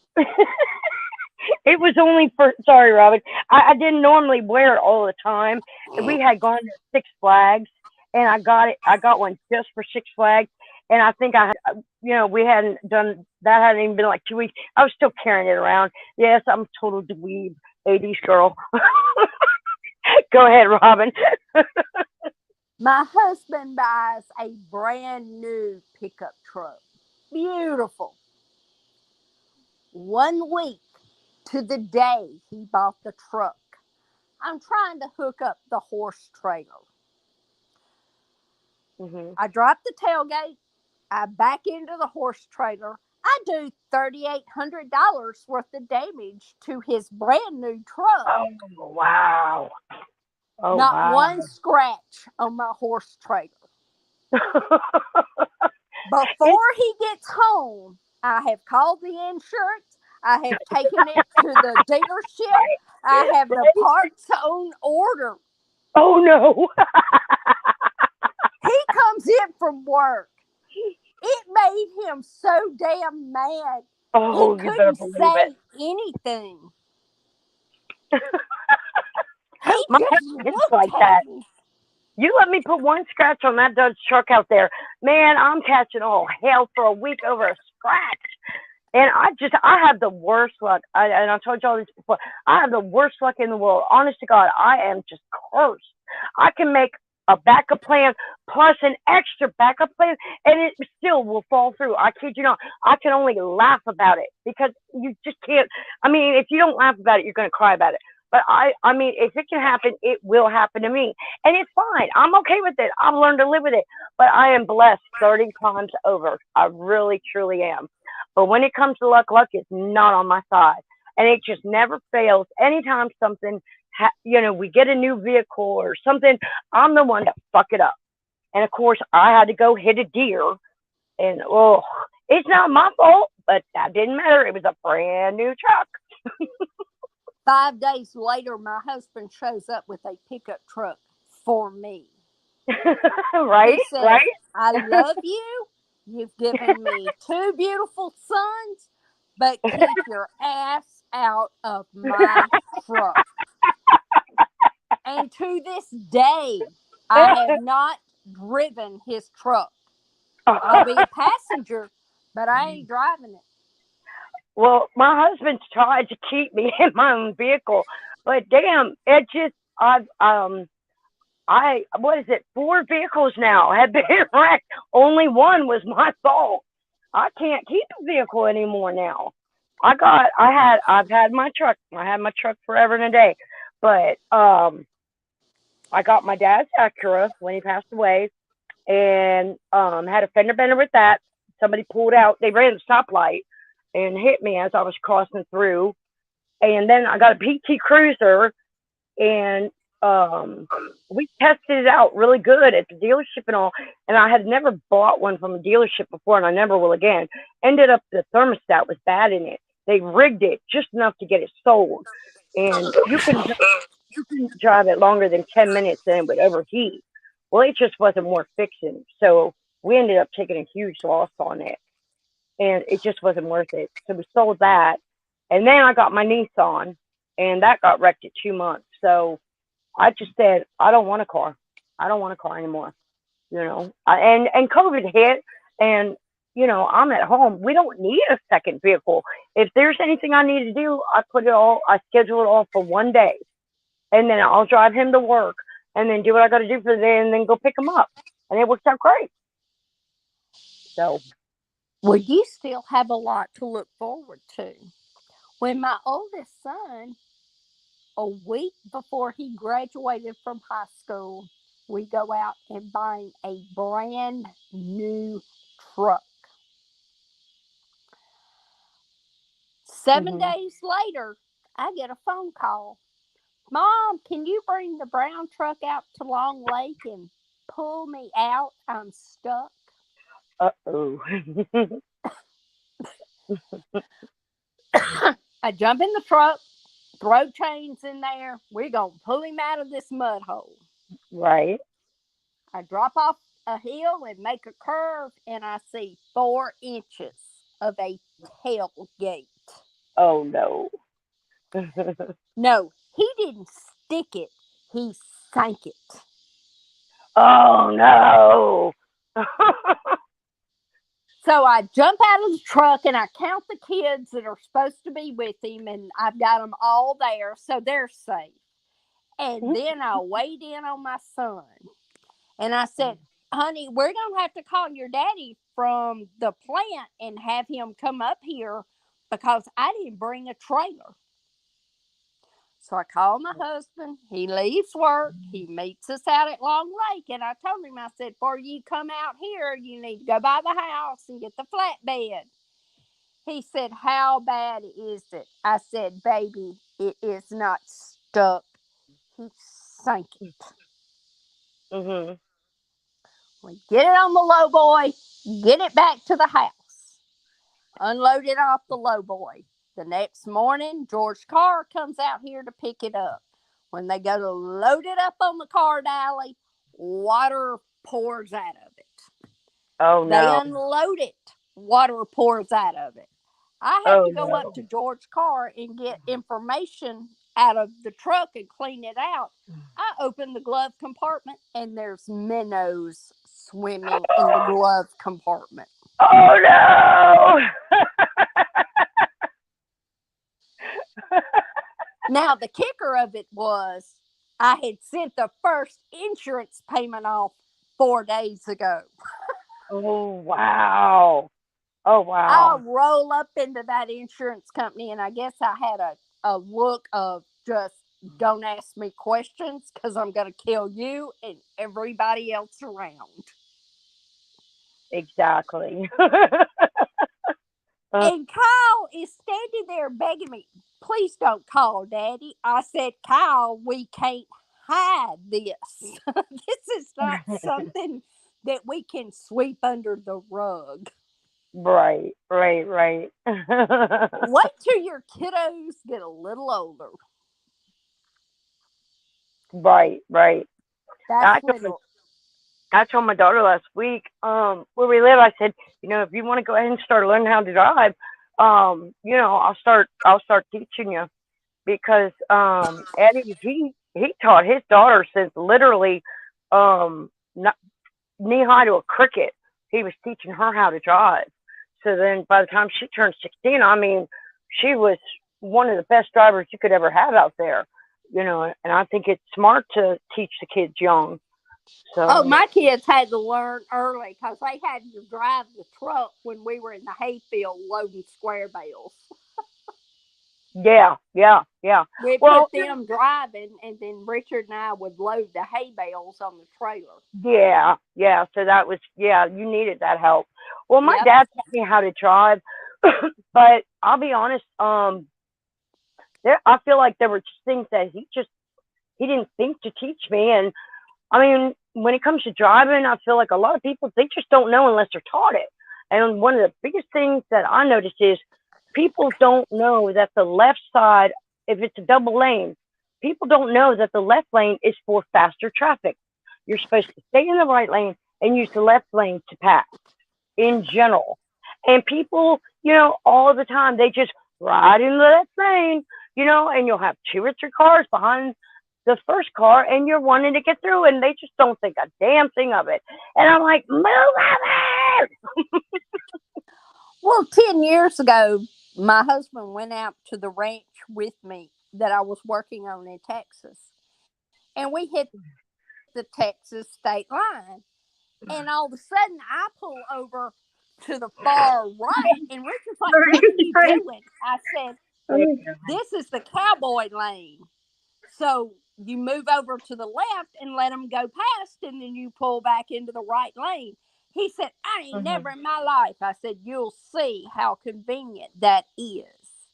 I wish Mississippi and Louisiana had those wide shoulders to where we could do that over here. Oh, okay. How are you guys? I've never Hey, spoken Carolyn. before. Yeah, I had that channel. I took it down, but thank you for the replies. Oh, you're welcome. The comments on there. Yeah. That caused. I'm not putting you at fault. I'm not upset about it, but I think that caused a lot of chaos over on Save Robbie's channel. Well, Because I apologize if it caused any problems for you. I didn't think it should have. What was said? Well, this is crazy. Let me tell chat real quick. I try not to go around with my opinion too much. Well, the other day, Carolyn was on Lycan's chat, and Robbie was in chat. She was on Lycan's panel. Well, in my opinion, I felt like Carolyn was being very disrespected and being spoke down to, and I did not appreciate it. And she was trying to talk to Lycan, and he just wasn't having it. So later on that night, I sat on Carolyn's channel, and I left a comment on there. I just said, don't let anybody, much less a man like Lycan, disrespect you like that. I mean, we're better than that. And us women, we got to look out for each other. So if they gave you slack for that, I apologize, and I can go manhandle that myself. Carolyn, we felt bad for you when we saw the way you were treated. Yes, ma'am. I won't have it. I just won't have it. I won't either. I can't say to everybody, but Carolyn, I don't know what it is. I just want to tuck Carolyn up under my arm and bring her home with me, She reminds me of me, Well, I just don't appreciate anybody being disrespected or being rude to, and I felt, Carolyn, that you were treated entirely incorrect. From beginning to end. I'm sorry, but we were taking up for you. Thank you. If anybody's got a problem with that, I'll go let that be known that that's their problem, not yours. And I will do the same thing. And Carolyn, I mean, I'm not telling you what to do, but if somebody leaves a nasty comment or has something to say, just delete it. Just delete it. And don't let anybody talk down to you. And that shit with Portland the other night, standing up for Robbie, like Robbie needs somebody like Portland to stick up for him. Really? I mean, come on. Portland doesn't need to be speaking for nobody. And then she sure as hell, Robbie doesn't need her speaking for him. He can speak in himself if he's got an issue with you. The whole entire live was fucked up in my opinion. Excuse my mouth. And I gotta I be honest. I have to I be honest. Oh, go ahead. no, I didn't appreciate the way you were treated. Yeah. And I know you don't always stick up for yourself, Carolyn. It's hard. It's hard. There's, it's just hard because of different lives, different people. It's not always known how we should react. You got to pick your battles, and I don't always know when to pick my battles. And I felt inclined to let you know, you take that shit now, then they're going to keep on doing it. And that's just not right. Yeah, I'm honest with you as far as Mrs. Portland having a go at me, talking back at me. I really don't think she knows what knew what she was doing, Exactly. and because some you can't really make her all stressed out. I just If she gets stressed out on her own self. She was like, "Oh, you're looking for a fight." No, you weren't. You were trying to get what you were trying to say out. And I didn't see that was inappropriate at the time. I didn't see anything inappropriate about that at the time. Robbie was in chat. He could respond to you. And Portland had no business coming in on something of business that was not hers. She had no right to come in there and speak for Robbie because he was in chat talking and he could speak for himself. Robbie did know what he was doing by not going into the stream. Exactly. That's why I made the comment. That's half the reason why I said don't take this shit off nobody, because they were they knew what they were doing. Yeah. And Portland says she's not being used. Don't get me started, y'all. Please, y'all gotta stop me before I get hyped up, because I don't want to flare my fibro. I promised we were gonna have a great night, so we're gonna pick this up. I'm gonna leave my opinion at the door right here. Next time we'll bring you up, Carolyn, and we'll hash it all out. But yeah, let me just stop right there. People should mind their own damn business. Carolyn, we were not trying to cause you any problems. Yes, and I apologize. Don't worry about it. Well, Carolyn, I've seen you in many, many different on different panels. I like you, and I just cannot stand to see somebody that I like disrespected. I'm sorry. That's my makeup. And I'm not going to apologize for it. No, I'm not either, really. I'm not going to have anybody treated disrespectfully because you were trying to be respectful. Right. Exactly. And that's what I think got up under my skin was Carolyn was just trying to say one little thing. It wasn't a big deal. And then Portland comes in, well, you just need to leave Robbie alone, blah, blah, blah, blah. And then Lycan pits in with his bullshit, talking down. And I can tell you, Robbie is able to take care of himself. He doesn't need anybody taking up for him.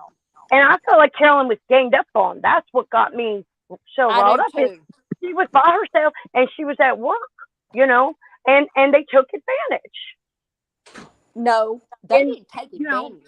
They were just downright. Yeah.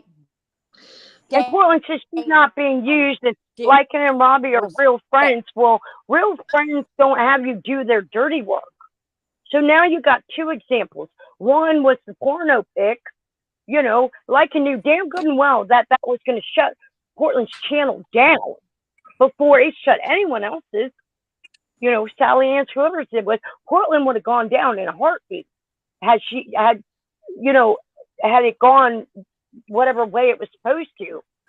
But I guess she done it a different way. I don't know exactly what happened. But Lycan knew when she done that her channel would have gone down first. And he knew this. Lycan's a smart guy. And then Portland goes piping up about Robbie, and he's not asking her to say, hey, Miss Portland, I got this. He's just letting her up there do her thing. So yeah, you're not being used. Okay. You know, I go back to I don't hate people. I might not like everybody, but it's what they do and don't do that I dislike. And I don't ever want to come off bashing on Portland. I think Mrs. Portland, when she's in her good moods and all, I think she can be a great lady.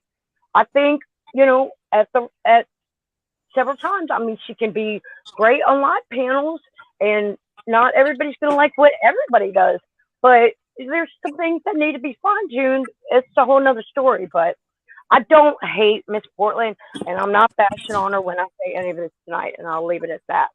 I'm not. I don't hate her I'm either. not attacking her.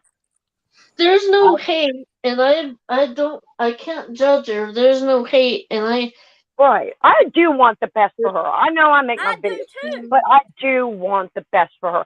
I want to see her succeed on YouTube, but she's not going to at the rate at what she's doing. And everybody's done nothing but try to help her. But at the end of the day, I honestly feel like she's beyond any help that YouTube itself can and anyone on it can offer her. And that's the reality of it. And that's all I'm going to say. YouTube cannot help her. Exactly. did And you see his? it's the Did, truth. were you watching his show today? That was started out with a me. No, but I will go back and watch. I what saw it, happened. Carolyn. Huh? I saw it. What happened?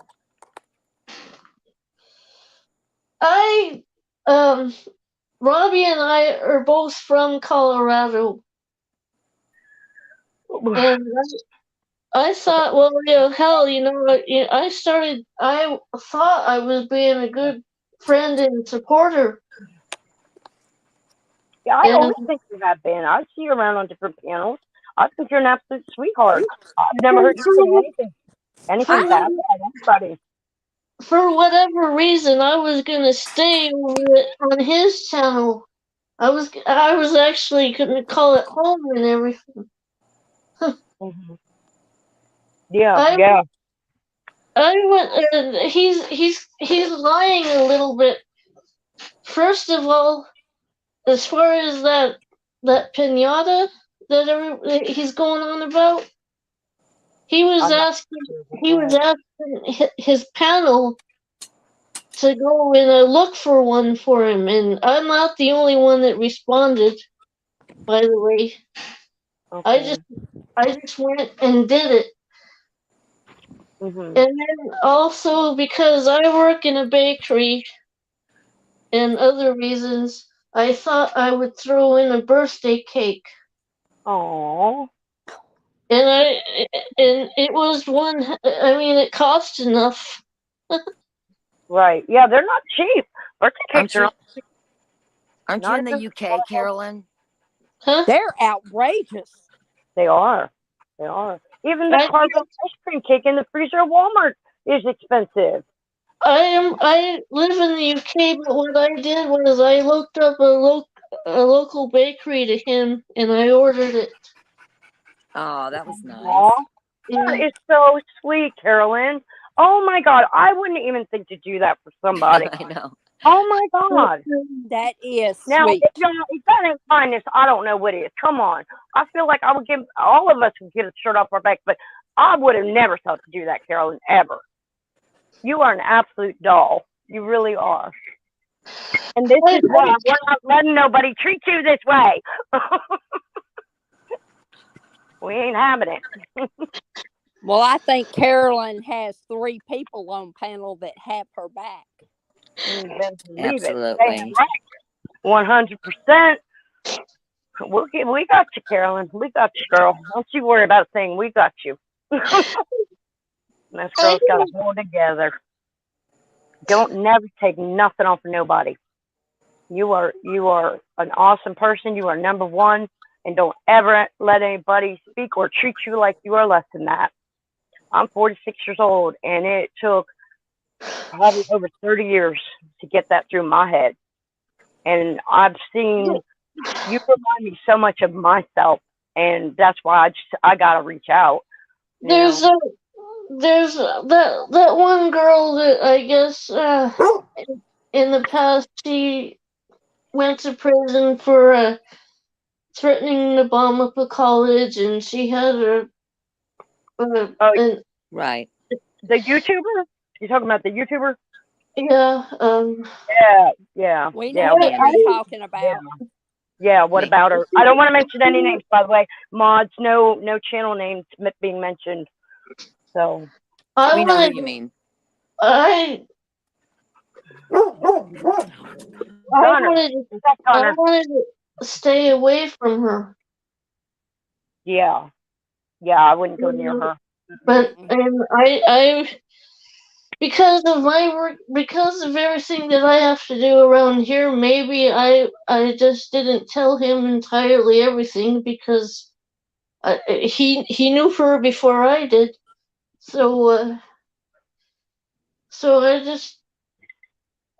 I thought, well, she was causing trouble, and then I found out about her getting into my accounts, so therefore I said, I'm not going to be a member because who knows what if she's going to steal from me, or you know what I'm talking about. Right. Stuff like that. Yeah. Yeah, I don't have patience for the drama. That's I'm sorry, but I have to. Can I holler out at Maggie May? Hello, yeah. Go ahead. sweetie. Yeah, say what you gotta say, bro. I think we lost you for a second there. Me? No, Robin. Well, I hollered out at Maggie May. I just wanted to tell her hello. I'm sorry I I know. interrupted. Some of the channels, they can say hi to the subs like between sentences, and they're not cutting people off. And I'm trying to do that, and I can't do it. I just You know, wanted to say hello to Maggie May. I'm trying to, say hey to people as they come in, and I gotta learn how to do that. But okay, I'm sorry, Carolyn. You were finishing. What were you saying, babe? Well, I don't know. It, Does it's his hard. mom? Huh? I'm not sure. Go ahead. I think it's a little bit of an echo.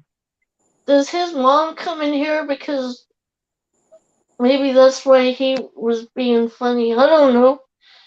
I don't know. I don't know, and I really don't know anything going on. I haven't been online much at all for 2 days, and honestly, I don't watch Robbie and I don't listen to him. Well, And I all I don't watch can much of Viking either. all I can say is that I don't think that is a good environment for Mrs. Portland. No, I don't think so either. But she's gonna have No. to learn on her own. She's got a whole new group of friends now since her birthday. I'm really hoping that these new set of mods and everything. I don't know what went sideways with the mod deal, but she's been having issues with liking 2 times now. But watching her live the other night, she had a great group of people in there, and they're really supportive of her. So I'm kind of hoping that they kind of grab her and run, and that she can get away from Lycan and Robbie, because everybody wants friends. Nobody wants to be alone. Well, if Lycan and Robbie are the only two talking to her, she's going to stick with them, right? So now she's got all these other new friends. So, now is the perfect time for her to merge right on back over to her side. I think as soon as you see the PayPal and all the gifts stop, you're gonna go back to the next cycle. I'm sorry to say. I'm ready to say it. Look, I mean, yeah, we said it. I've seen it too many times. I've seen it too many times. This is just a new group of victims, as far as I'm concerned. Yeah, that's what it is. That's what it is. Well, but that's what we're here for. We're here to try to prevent those people from turning into victims. That is why I make the videos that I make, and I try to get them out there so that people aren't taken advantage of. And I'm going to start saying it now to y'all. Christmas is coming. Last year was one hell of a scam fest. She claimed she wanted to get that Xbox for her son. That was not for her son. That Xbox went to Walter, and he had no problem taking it. I used to think very much highly of Walter. I thought he helped her, but the last 6 months, he's as bad as she is, and he enables everything she does. He's no better than she is. No better at all than she is. And the way that they live and all that crap they got in their house, but I need $50 for rent. My biggest thing is all these supporters that have bought her things, bought her paint. She had $140 in PayPal and spent it all, but didn't restock anything. She knows she's a smart woman. She knew to reorder canvas and paint, but she didn't because she knew she could find somebody to do it for her. Yeah.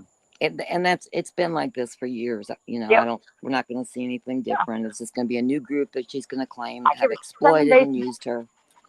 7 days max, and we're going to hit the watch cycle. You can predict it. The last 6 months, you can predict it to the week. I had it down to the day. I shit you not, I had it down to the day. And the It's 14 to 16 days. Yes, ma'am. You're right. And yeah, and the last big go around, didn't she make the comment? As long as money came in, she would stay quiet. She actually made that comment. Because I asked somebody, I said, she really said that? And they said, yeah. And my jaw hit the floor. Well, it's like she needs instant gratification. I mean, she's buying the same things over and over and over again. And she showed us that room. It's just filled to the ceiling with bins of stuff she keeps buying over and over and over. And then she's happy when that's happening. But and then there comes a time there won't be anything there. Robbie's got this where if he hears his name, he's gonna respond. He'll probably come into your chat or he'll email you. He can't comment. He's blocked. Him and Lincoln's both blocked. They can come and listen, but they can't chat. And I don't care if they come in here, but they're not gonna bother me none. Well, the problem I had with all of this is they keep saying Mrs. Portland is not on the same playing field as everyone else, and you have to walk on eggshells around her. And no disrespect to Carolyn, but she had a challenge of getting out what she wanted to say, and that same patience and compassion and empathy wasn't extended to Carolyn, in my opinion, just from what I know of the situation. I couldn't put that into words, and thank you for doing that for me. That's exactly what I was trying to tell her when she come on, and I just didn't know how to politely say it. My words are not coming to me this week. Because I know there was a comment made that Carolyn wasn't making a lot of sense. Well, how many times has Mrs. Portland not made any sense or accusing people wrongly, and they just tiptoe around it? But I think Carolyn had something to say, and nobody had the patience for her. And with Mrs. Portland and Carolyn both up on the panel, I just didn't see the same fairness extended out to Carolyn. The hypocrisy is unreal. That's why I wanted to talk about the hypocrisy, because every single thing, the very this week's channels that are being loud and heard this week, the hypocrisy is just worse than ever. And if you do for one, you got to do for another on a live. And like you just said, what it's done for Portland was not done for Carolyn, and I'm gonna call it out. Whoever I call out, you can do what you want with it, say what you want, do whatever, but I'm gonna call you out on it.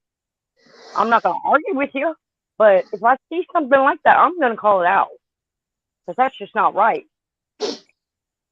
My thing is get away from the toxicity, get it out of here. Honey goes in vinegar. Everybody needs to make a team effort on trying to be nicer. If you're a mean, hateful person through and through to your heart, just tell us out and I'll leave your ass alone. But it sounds corny, stupid, whatever, but I just want to gently remind people honey goes further than vinegar. And I think a lot of us would get along a whole lot better if we weren't being so hateful. Can you put Carolyn's link up so we can go to it? I didn't hear you. Can you put Carolyn's link up in the chats. I deleted my channel. I don't know if I want to start over or not. Aw. Oh, Carolyn. I've Well, got my Carolyn, video. well, I have my videos, but Hmm. I have my but will videos, but you I keep took it coming down. on panels? Yeah. Yeah. Well, just take a break for a Okay. couple of days. I mean, I don't want, I'm not telling you what to do, but maybe just take a break for 2 or 3 days and, just think things through. And then when you're in a better headspace and not so upset, you can come back and reinstate your channel and all that.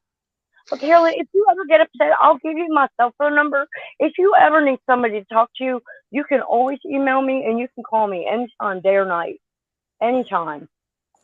Because I know there's times where I've gotten I frustrated and not always had somebody to talk to, and that's just the worst feeling in the world. And to know that Robbie attacked like he does, and I'm hearing that he's done that to you, that just breaks my heart because he he comes off hard. He's aggressive. He's aggressive, and I just hate oh, to I know. hear that he's done that. And I just I know how hard Robbie can go.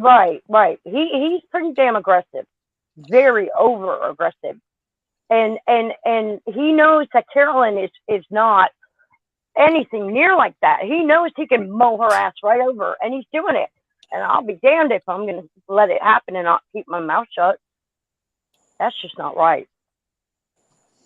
I'm a stickler on principle of the matter. I really am. What you do for one, you do for another. Are you okay, Carolyn? Yeah, I'm just. And Carolyn, I echo what I do. Go ahead, Robin. I do. lose Carolyn. So I echo what you say. I'll give her my cell phone number. She can call, text, email, whatever. And I'm here for her. I'll give you Robin's email, Carolyn. I'll reply back to your last email, and I'll give you Robin's email, and I'll send you my cell phone number. Okay, thank you. But I know I can sit here and say this all day long. It doesn't help. But please try not to let them bother you. Don't let them get to you like that, Carolyn. It's not worth it. They're not worth it. Give them the attention they deserve. And right now, it's none. No person, no man, no woman, nobody is worth getting upset over like this. And my dad once told me, he says, you can't get your feelings hurt if you don't let them. I struggled with that for a while because I'm like, well, you can't help your feelings getting hurt, but then you got to get in that headspace to where you learn to not let people hurt your feelings. But people cannot hurt your feelings if you don't let them.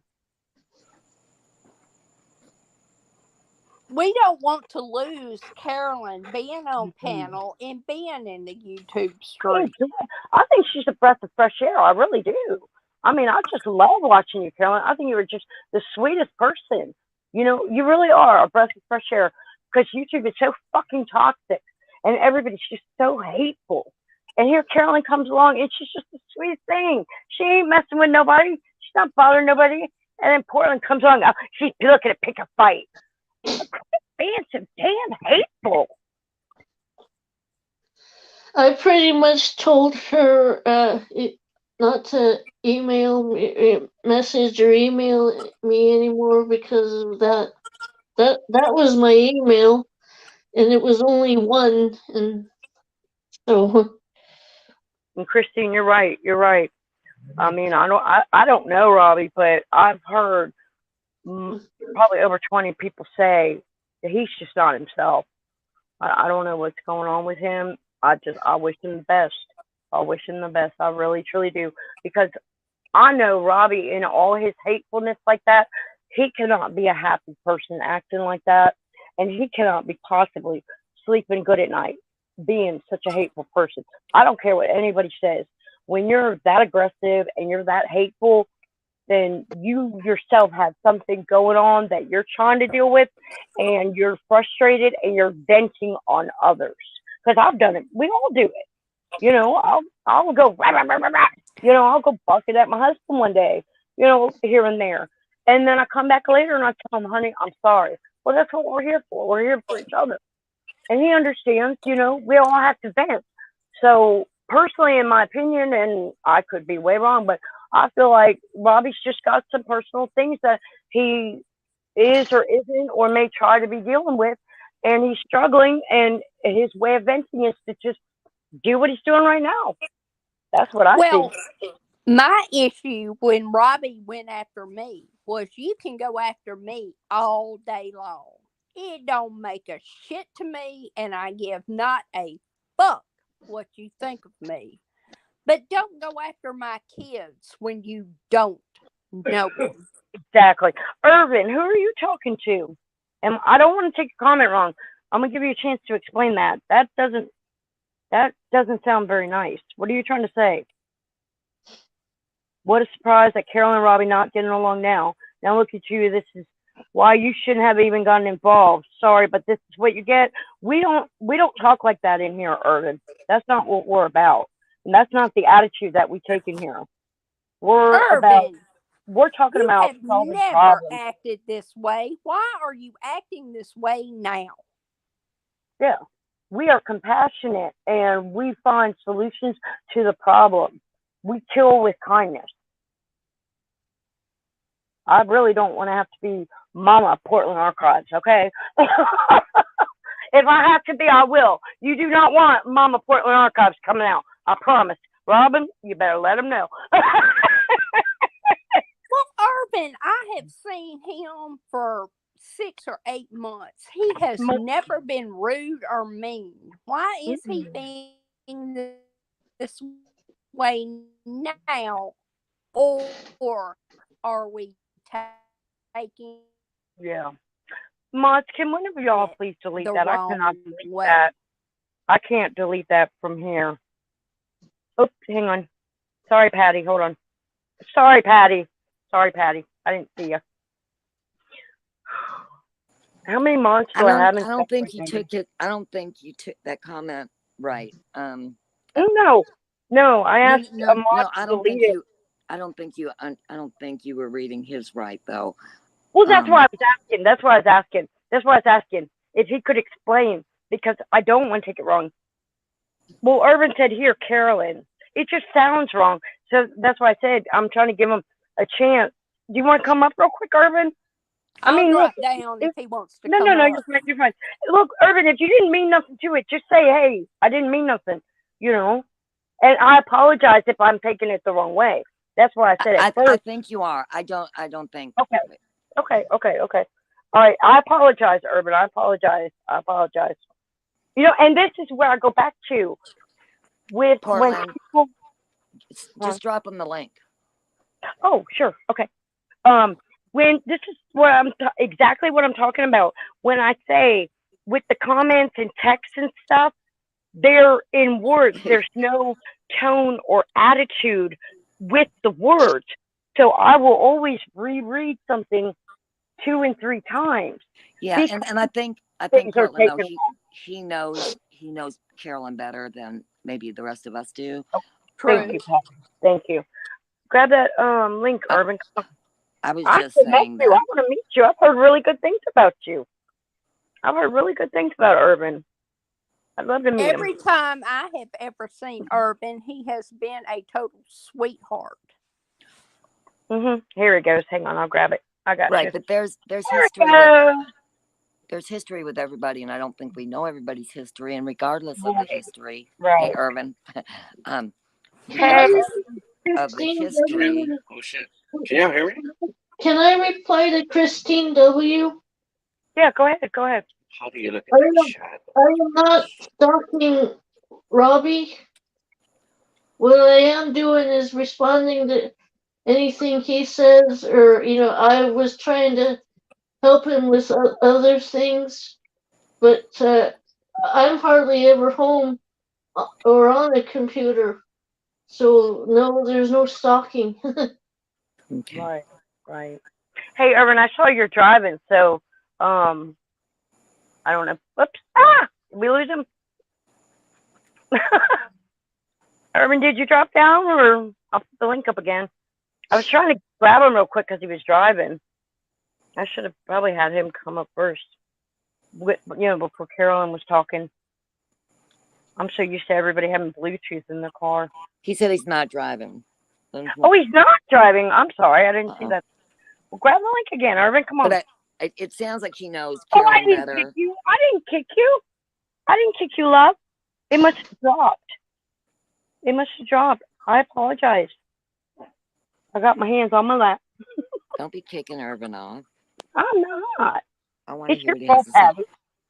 Or do I blame Robin? Whose turn is it to blame? Robin, it's your fault. Blame it on me.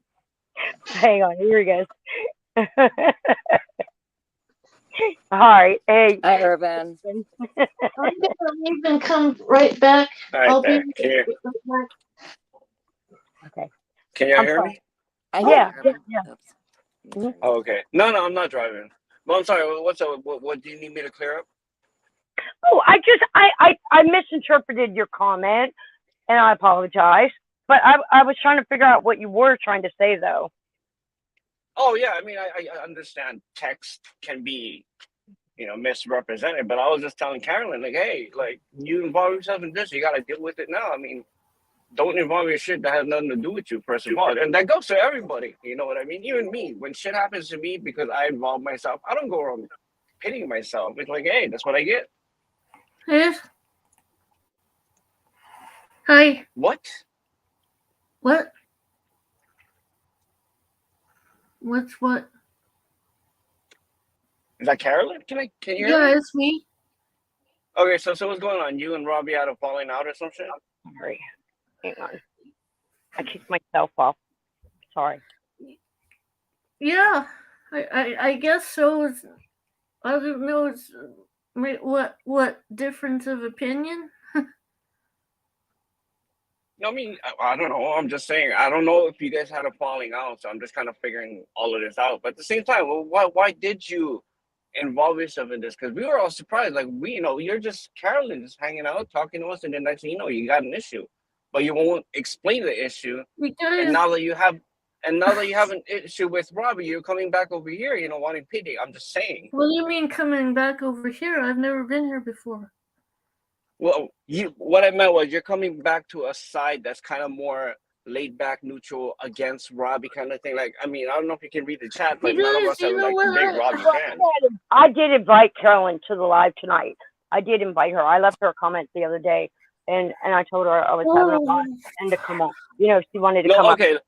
All right, let's just get to it. Where's all that nastiness attitude, that thing that you had when you was, I guess, with Robbie and against Jess? Where's all of that now that you're falling out? You see what I mean? Like, it's just, you put yourself in that position. I say it like it's a broken record or it's getting out of. No, take your time. Take your time. But like, what was your issue with any I'm of us, from first of all? Colorado. I've still got family in Colorado. I started getting close to Robbie. I had a problem with Mandy. I found out things about Mandy and not just her past, just because I saw that she was getting into my accounts. I got upset and I decided not to be a member of Robbie's channel anymore because of bank thefts and any other kind of thefts. So it freaked me out and I left. All right, but that still has nothing to do with like the Jess issue. So I didn't even know you had an issue with Mandy, and like that's none of my business. I don't really care about it. I don't have a Jess issue. Come on, we saw you on panel going at her and trying to explain why. Like, don't say you didn't have an issue when. Come on, we fucking saw you. I didn't have an issue. What do you mean? Oh, because I was laughing? No, you was on panel, cursing just out, saying like you had some sort of issue at one point, and we were all there like, wait, what? She was just chill with us at one point. No. Right.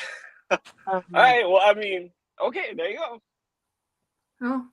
All right. Well, either way, are you okay? Yeah.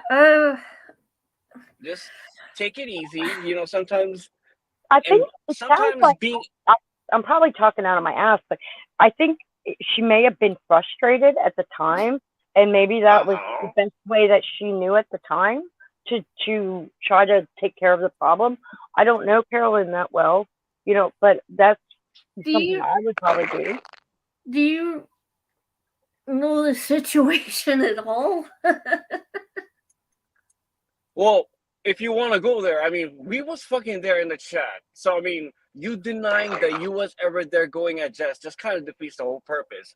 Because I'm not gonna argue with you. You keep saying you weren't there. We were fucking there. I'm sorry. We was there. We saw it. We all discussed it. Like, wait, what's her issue with Jess? When did this arrive? Like, come on, you can't.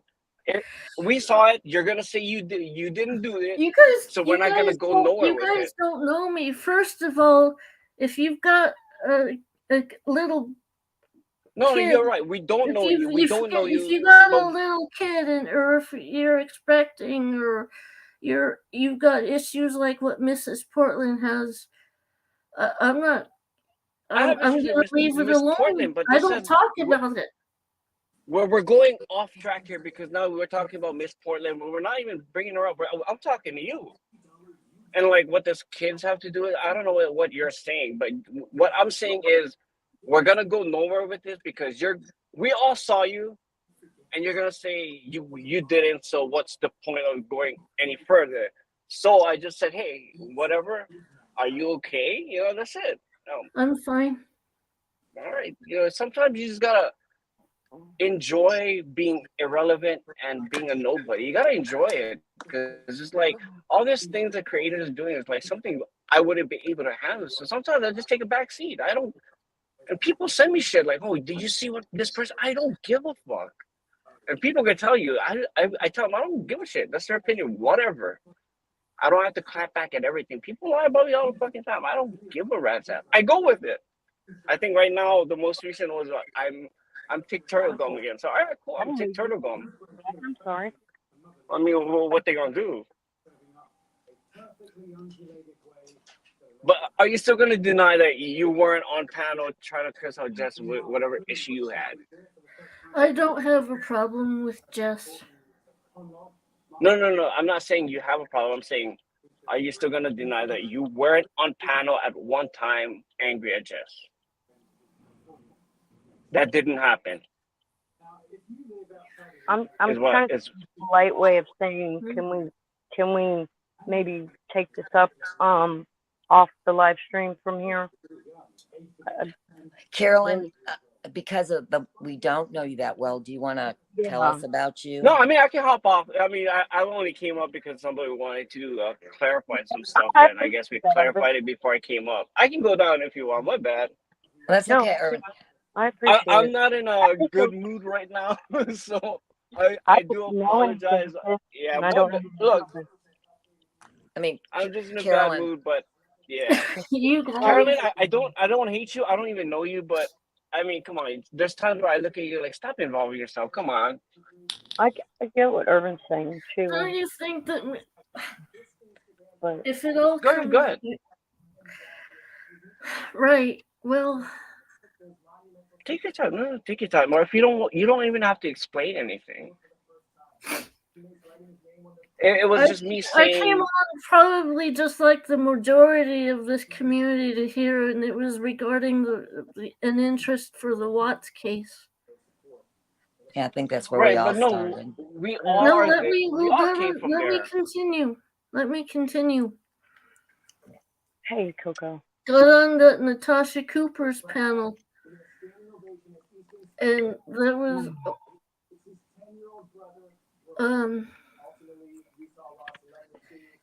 I don't know. I guess at that time she was having trouble with MRB, and we're getting way out there. I don't know who's watching what, but it seems to me like MRB was watching that live, and she sent people over to Cooper's panel to come and talk to me, or confront me or something. One of them happened to be a Katie J that I don't know here in England. And all of a I'm sudden, sorry. I'm gonna interrupt because that has nothing to do with what we were saying. We all came from the Watts case and stuff like that. well, I'm But telling anyways, you how I came about. we all kind of, it doesn't matter how you came about. We were talking about the issue you had with just at that panel that happened, but you supposedly said didn't happen. That's all I mean. There is no issue with Jessica. It's probably because Okay. Kim and Crafton were being rude.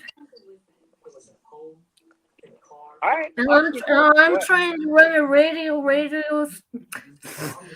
station, just like theirs. I have no idea what that is or we're talking about. But anyways, I'm gonna have some fun. I'm at the mall. You guys want to check this out real quick? I'm gonna turn on the camera. Little taste of Hawaii. All right. Let me just change the subject up a bit.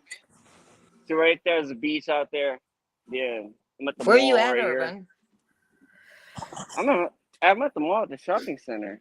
And if y'all heard the lighter, it is cigarettes, but go ahead and say it's drugs. I really don't give a fuck if you don't know me. Are you on the Big Island? Hang on, No, guys. I don't want to see which island I am. Frick that. Patty, you got a message in private chat.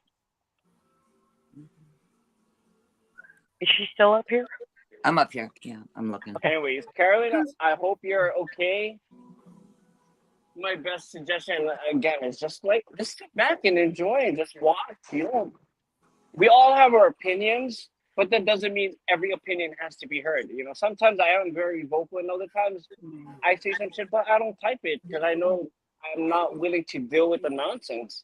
And there's times where I'm willing to deal with some bullshit. But just enjoy yourself. These issues creators have sometimes have nothing to do with us, and enjoy it. Enjoy being irrelevant. I go everywhere without no one really bothers me, and I fucking love it. Just have fun. Enjoy your life. Don't worry about this whole whatever issue you got with anyone. I stay out of the drama and I just watch it go by. I listen to it, I watch it, and I just watch it cruise right on by, and I stay out of it. For the most part, I stay out of it. I don't see anything.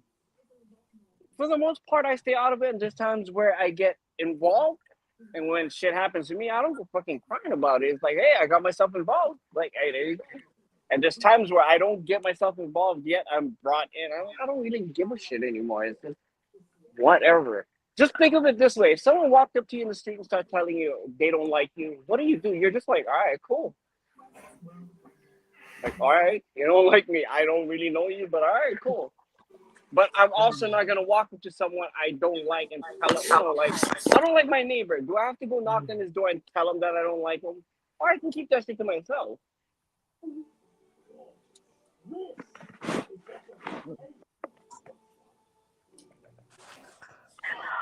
Okay, can we take a time out and pick it up later? Yeah, you know what? Yeah, maybe I should drop down. Sorry if I caught some shit. I'm gonna drop down, but thanks for letting me up. And Carolyn, I hope you I appreciate. I feel I don't know what's going on, and I don't know what to do, to be honest. I don't know how to help, and I'm frustrated. But I want you to say what you want to say, though, too. I just feel like I should get that. Something. No, it's cool. Maybe I'm a little heated, so I guess I'm a little vocal right now. But Carolyn, if I offended you in any way, my bad. I can't. And people in chat, I can't see the chat, but if I offended anyone in the chat, take it however you want it. What can I do? The main thing is you're just trying to be nice and say, hey, it's not quite, right, but you're pointing out the truth and being nice about it. Yeah, I don't really know. That's all I was doing. I was just saying, you can't involve yourself in shit, and then when shit comes to you because you involve yourself, you can't whine about it. I mean, shit, you got yourself in there. I'm sorry. And then now you're fighting with the same creator you joined up with. I mean, come on, this is YouTube. Is that really a surprise now? Anyways, let me hop down for all this time. You guys have a nice day. I'm gonna enjoy myself at the mall. Thanks for setting me up. My bad, you guys. Yeah, I like Bye seeing that. bye, Urban. Bye, Irvin. Thank Bye, you. Urban. Thank you, Irvin. I like people watching. I love to go. I haven't done it in probably 15 years. I love to go to the mall and just sit there and watch people walk by, and look at people and who they're with and what they might be thinking or talking about and the clothes they're wearing and stuff. I don't know. It's always just been such a huge fascination with me to people watch. I don't know why. Well, I'm just going to say, I don't know Carolyn's history or what's really all going on, but I wanted to know about her and see if she could explain it. I've only seen her on Robbie and Likens, and Right. I don't think those were really good channels for you, Carolyn, just in my opinion. And I second that. don't know.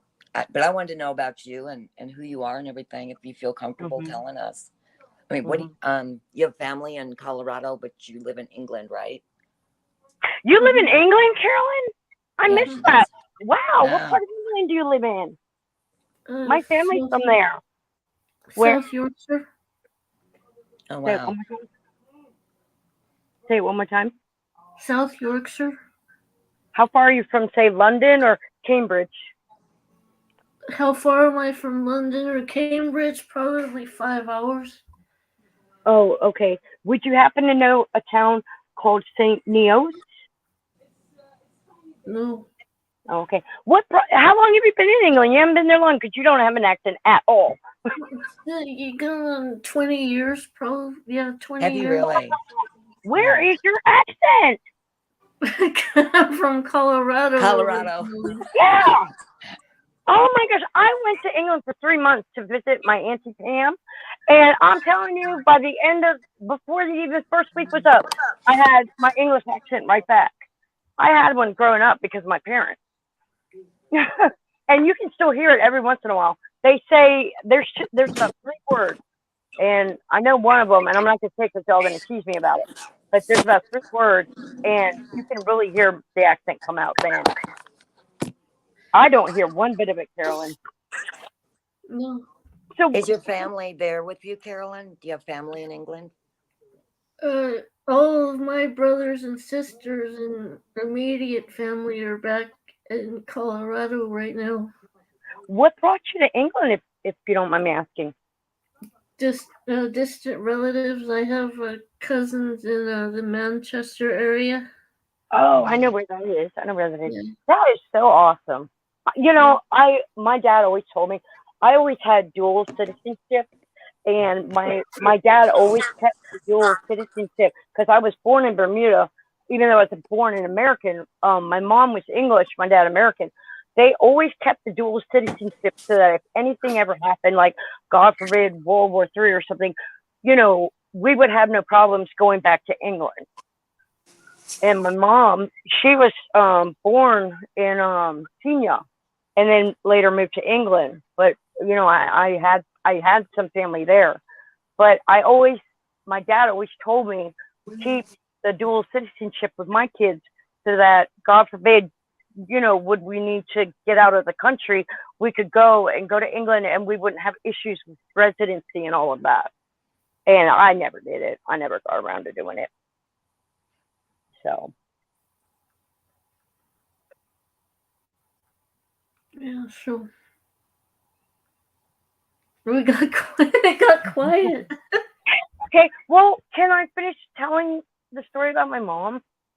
I've had like 2 goes at it, and it's working great. I like that because I'm not getting upset. But I was talking about my mom and how she passed.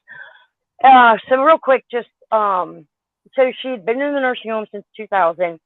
My dad got sick. He passed away in December of 2014, and with everything that happened as a kid and all the foster homes and everything, after my dad died, I really had no family left after that. I have a brother and we're not close at all. And I have an aunt, and she helped me out a lot with mom. She helped me out a lot with mom, but she's way out in Arizona. Can I send you? I'm sorry. I'll No, be you're in. fine. Can I send you some links to watch? Yeah, go ahead. Go ahead. Yeah, I got to learn how to share my screen. But yeah, if you want to email them to me, I'll watch them after the live. I'll But email them to you. okay, all right. It won't be too much longer, and I'm going to be sharing videos on the live stream.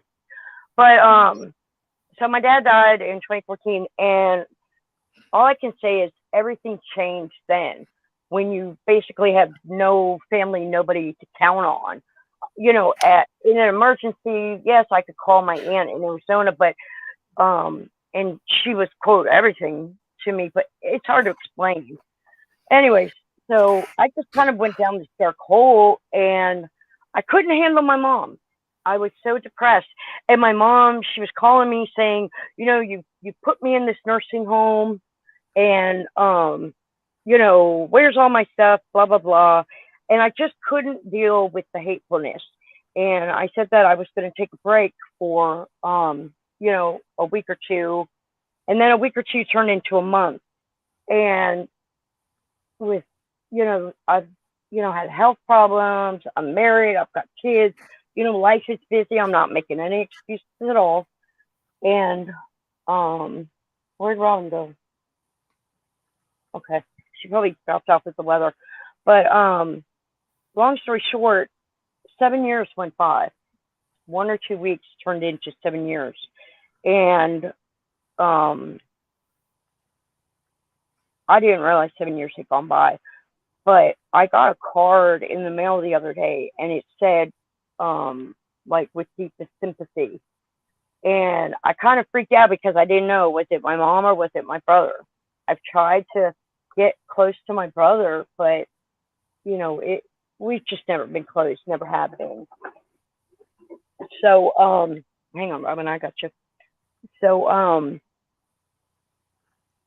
I didn't get a phone. I got a tablet, and I have a calling app that I use on my tablet.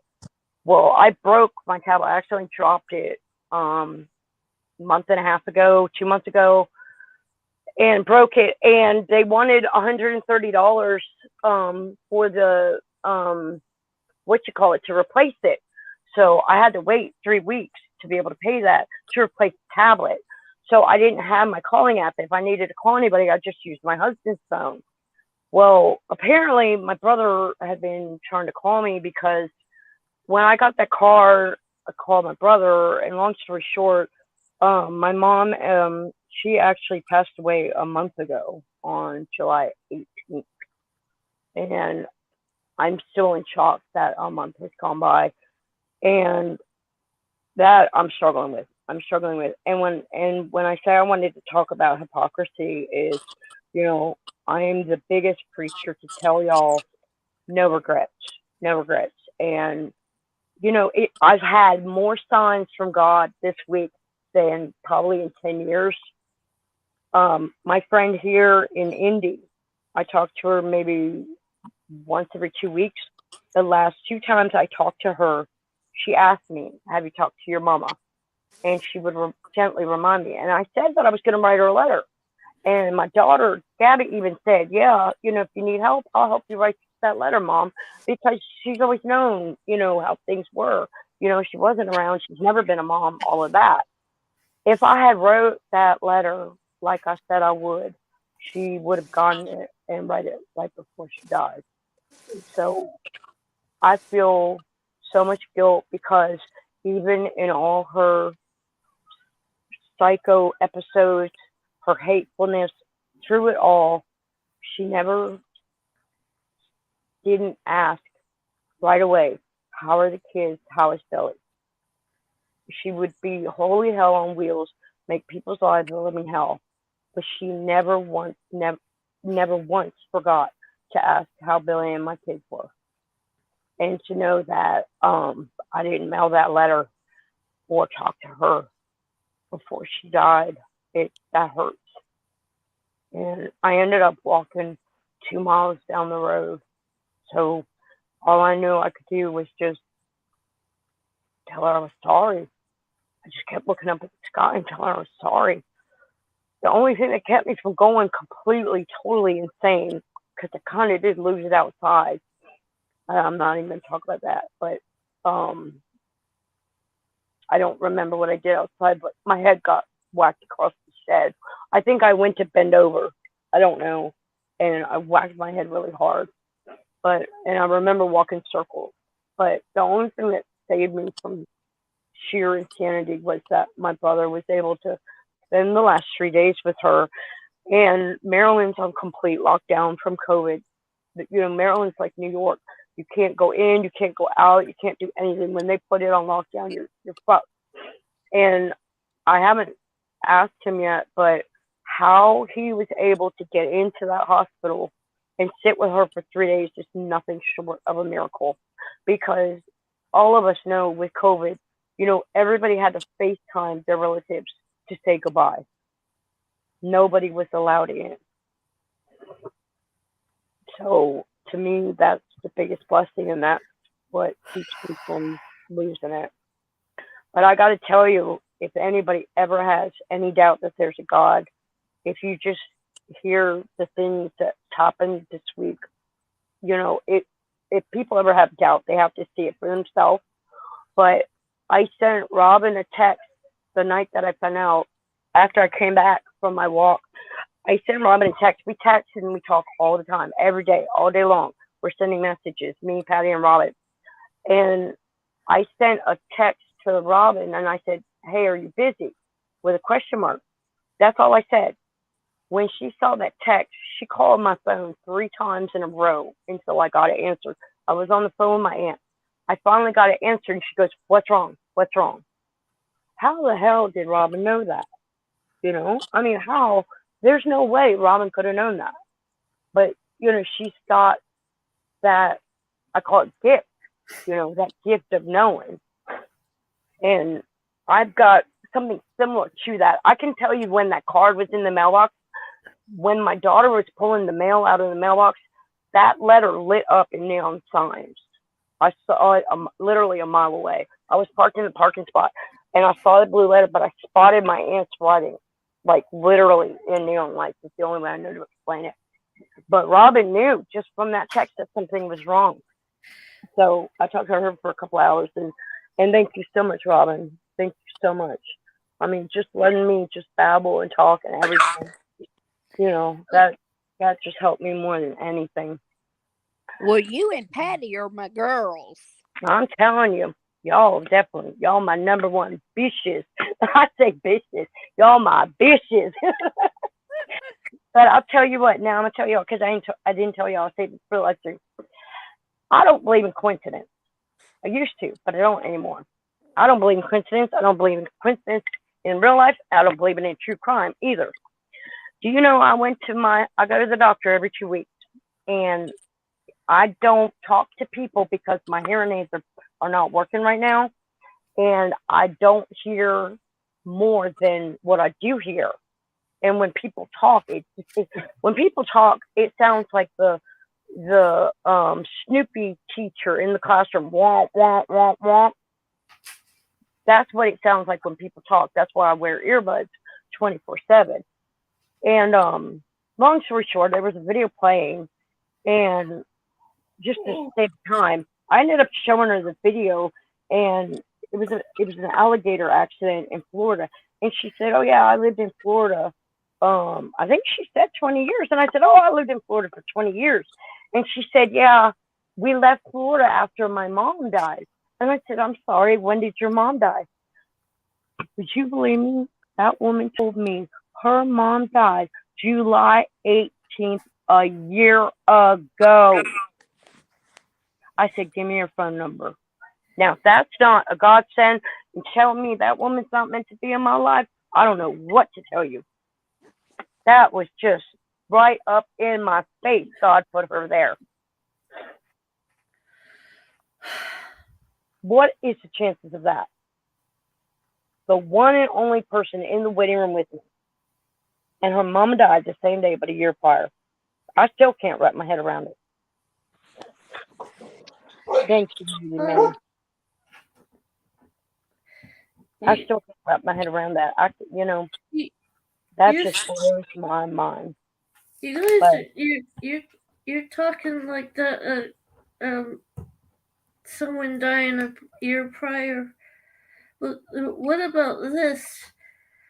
I forgot everything or most of what Mrs. Portland told me because I had to kind of pull her away from a chat when they were talking about those ghost apps. You know those app things. I pulled her away from that chat and I got her in a private chat and she was telling me about herself, her grandma. And well, the thing is that Yeah, I know the lost, story of grandmother, what happened, yeah. I lost my well, not by suicide, but I watched my own grandma die in my bedroom where I lived. I'm sorry. And there's just so many connections. I just felt really connected. But because of freaking out about people getting to my accounts, I just left. Carolyn, why do you think they're getting into your account? I mean, I'm not. I've heard that before. I've heard you say it. I'm not really sure what's happened though. That's it. Oh, jeez. This will probably have to be another stream. Okay. Yeah, we can take some time okay. out. You Talk don't about have to explain. I can do an extra stream. No problem. Yeah, why don't we do that? Why don't we? I was in a Robbie's chat. And I had blocked Mandy C. And then all of a sudden, I think it might have been a bot or something. Someone came and Mandy C. And it's like that they knew what they were doing. And then I've just been having all these problems, so I just leave. Is that Gunnar or Karen? Chance. So Patty, I just left. Yeah. Patty. Whoops. Go ahead, Carolyn. Sorry. I just left. That's it. End of story. Patty, is that one of yours, Marcus? Yes, Chance. Who is it, Gunnar? The Labrador. Oh, the Labrador. Oh, I forgot you had the Labrador. Labrador. I'm going to Florida. I'm going to take my kids to Disney, and it's probably going to be next spring. And I'm going to kidnap Gunnar and bring him home. And I've already told Patty this. So you get his little backpacks with all the clothes that he grabbed out of your drawers, your tuna sandwich with a bottle of Coke, and throw him in the car and off we go. Oh my gosh.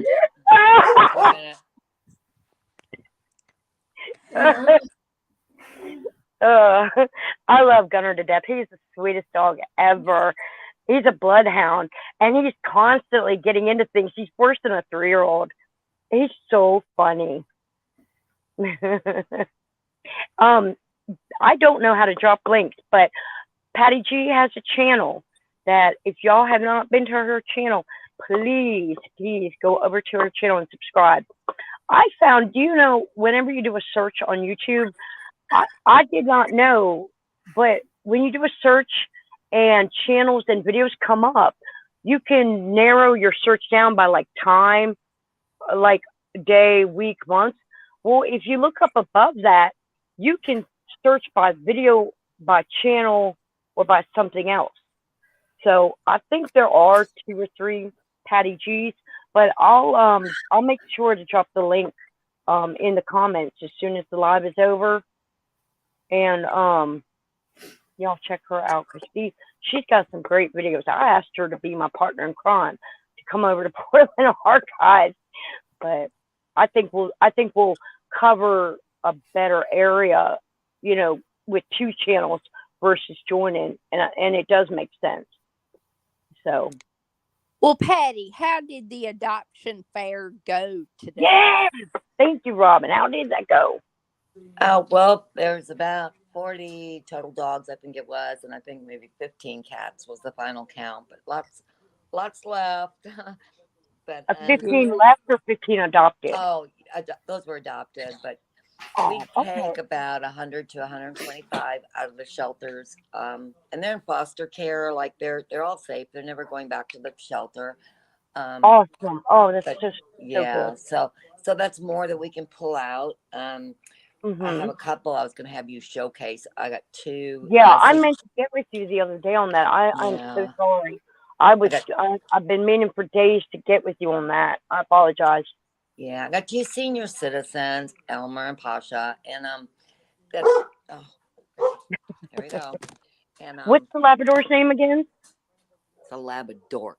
I know it's a Labradane Chance. Mm. But anyways, the seniors are really, really hard to place.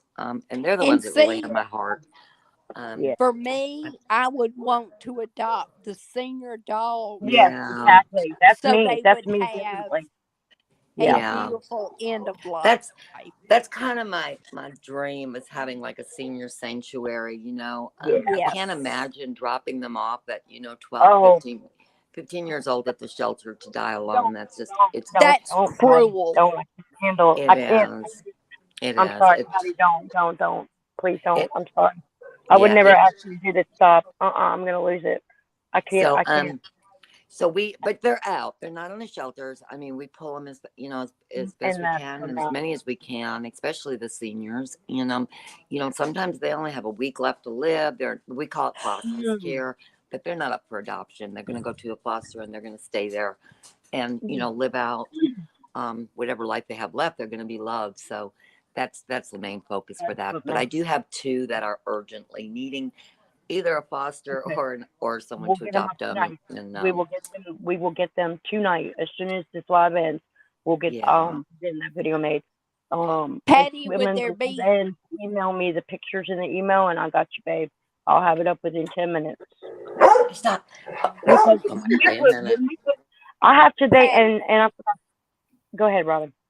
would there be any way that somebody could meet me close to Hattiesburg and I would pick up a senior dog? Aww. You have other dogs, don't you, Robin? Yeah, but I have plenty of kennels, and senior dogs need to stay inside, Like out of the 600 heat, acres, and Patty. Yeah. cool. She's I'll got like tell you. 600 acres. Yeah. These two particular seniors, they need to be, like the only dog, or they really have to like who they're with. And I look at it like this: at their age, they can be Yeah, they can particular. choose. Right. Yeah. But oh my gosh, they're so lovable. And I know they want to be the only king and the only queen of the house. Stop. Mm. But yeah, we do out of state adoptions. Yes. I do Well, want to say thank. Hang on, Mom, 1 second. I know there's not a lot of people in chat. I need to. I think I did under the video, but I need to make a community post. But anybody in chat that helped out with Wrigley, I just give you the most amount of thanks and appreciation and hugs through this chat. I have never had so many people reach out and help. I had more people take his post and share it on Facebook. I have never seen such an outpouring of love for one thing, one animal, anything in all of my years. I know. And I literally was in tears that night. Everybody wanted Wrigley adopted. Everybody chipped in and helped. And I just cannot say thank you enough. And that was just such an awesome deal. And I know we can keep that going, Patty.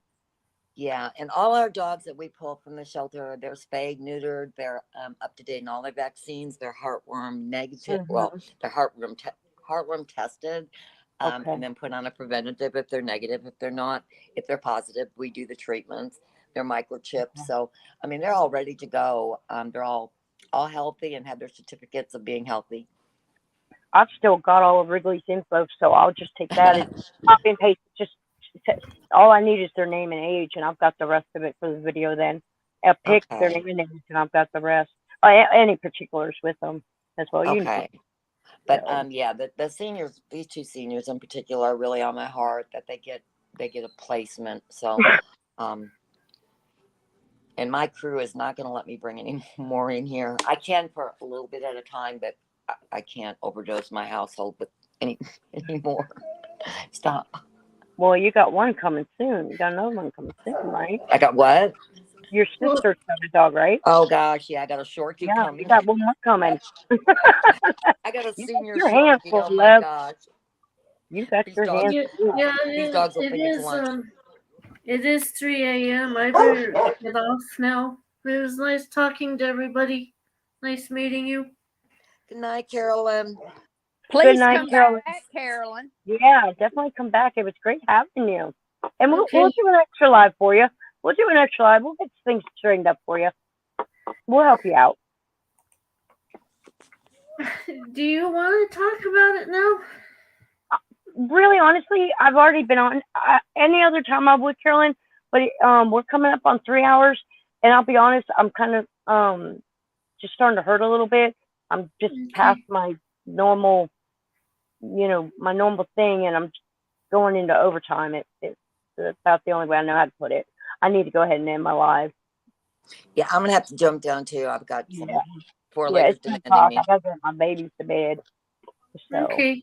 we'll do an extra live, Carolyn. We got you, babe. So Thank y'all.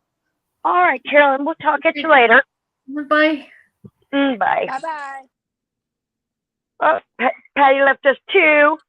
She in Well, a I'm hurry. fixing to leave us so we can all get some rest. And Patty, if And you're didn't still talk about listening, nothing hardly about hypocrisy. So I didn't mean to cut you off. We didn't. Why do we even pick a topic? We never stick to it. but it was good having Carolyn up here. It was, and I saw a lot of what was said in chat, and I get that, guys. I get that. I think everybody's a work in progress, and all we can do is help each other along, and just enable the good and not the bad. Well, I'm glad Irvin came up here too. Yeah, thank It was you, good Irvin. to hear Thank you. him. Thank you. Yeah. Thank you, Yeah, Irvin. because like I was saying on that, I'm gonna put it in my community post. If I can pin it to the top somehow, I will. Or I'm gonna start putting it in every video and post that I make. Is when people comment and when they text, there's no attitude or tone to go with those words, as if you're talking to someone face to face. All you see is words, so you can't feel the words. And you can't interpret the connotation right, in which the other person made the statement. And I have found, and I don't like saying it, but people, I don't know if it's human nature, what it is, but people automatically take it the wrong way before they take it the right way. And that's what I'm trying not to do. I will, if I'm not sure about a comment, I will always read it 2 and 3 times. And that one comment I even sent you because I was like, I don't want to say the wrong thing fast, but it's so difficult. Communication, I found, is the hardest thing to do because everybody's different. And literally, you have so many smart people, and you have people with master's degrees and doctorates, but good luck finding one person who can master communication, because you ain't going to find them. Well, I know this Mississippi redneck has not mastered that art at all. Yeah, but you know what, though, Robin? You know how to tell people how to go to hell and enjoy the ride while going there. I can't do that. Well, whatever are you talking about, dog? We in the South don't be rude. I love you so much, Robin. I really do. I love you to death. This has been fun. It has been. We're gonna have to get together. It'll probably be next spring before we got enough to go anywhere. But we gotta get a cabin, get everybody together, go camp out. Before you go, did you check out Ponca, Arkansas? Remember the pictures I sent you last night? Did you email them? I sent them in chat. Oh, I'll go People, back and look. I must have missed them. we need to do an Arkansas trip. Okay. Well, I've heard there's diamonds in Arkansas. You know, I was supposed to go on a trip with another friend of mine on YouTube. We were going to go to Franklin, North Carolina, and go ruby mining. I went ruby mining with my dad one time, and man, that I never had so much fun in my life. And there's other gems and stuff you can get there too. And they salt the buckets for the kids, and you word of mouth, you can find out which ones salt them and which ones don't. You know, stick the rubies in there. They call it salting. But yeah, Arkansas. I've never been there. I've Well, been. if we could do a week's trip up to Arkansas, where I'm talking about, we're an hour and a half away from Branson, Missouri, and an hour away from Eureka Springs, Arkansas. I think that's very doable because I know that I'm only 4 hours from Missouri. Because what's her name? Another YouTuber in True Crime. Oh Lord, I can't think of her name. I'm just tired. I haven't had much sleep since Thursday, and nothing is coming to my mind.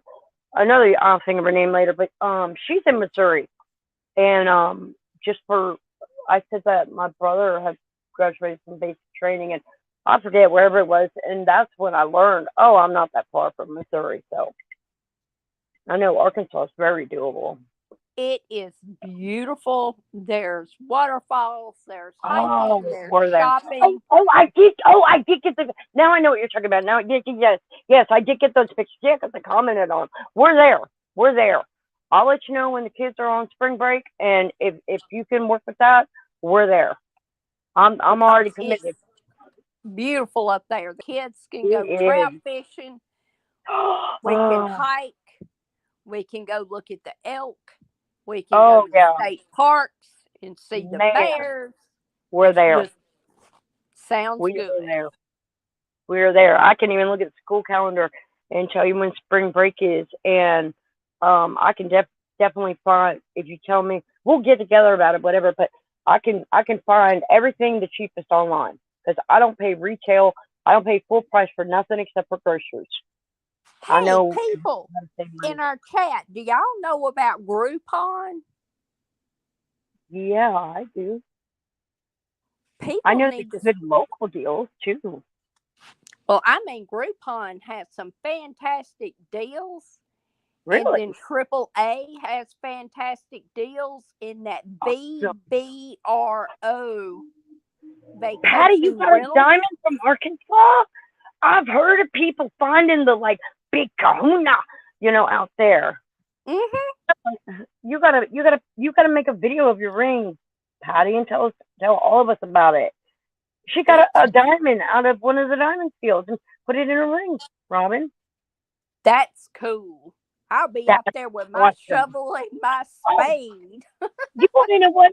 When I went ruby mining, the lady behind me got this huge freaking ruby. It was like 25 carats or something. And the thing with the rubies in North Carolina is because they're so rare and they're not from Africa, if they're big enough to tumble down and cut into a gem, they're worth like 3 times the normal amount. So when I seen that big rock shine red, I was like, oh, I was jelly. And So I'm see, gonna keep going back, and I'm not gonna stop till I find me a one big enough to make I can't talk, a gem with. well, the rubies that come out of there, I've heard, have a deeper, richer, truer red tone to them. I ordered on eBay. I'm looking at it right now. I'll have to make a video of it. But I got some. It's a 4-row they're just round rubies, but there's some emerald in there. But if you go on eBay, you can find some genuine nice gem jewelry. Obviously, it's not a whole lot of value, but for everyday workwear, casual. And then the clasps are silver. It's not that cheap crap that they have here in America. They use the sterling silver. I think I paid not even $13 for shipping for this necklace. and it is the most beautiful necklace. I've ordered several pieces from India, but if y'all get on eBay, man, I tell you what, I get addicted to that jewelry ruby, and I lose jewelry. All the jewelry I've had, I've just lost through the years. It's just unreal how I lose I've jewelry. never met a piece of jewelry that I didn't like. That is Exactly, my right? weakness. Horses and jewelry are my weaknesses. Exactly. Well, don't get on eBay. Now, Macquarie, they have some decent stuff, but I like the genuine stuff. This is handmade by somebody in India. It's not factory made and all of that.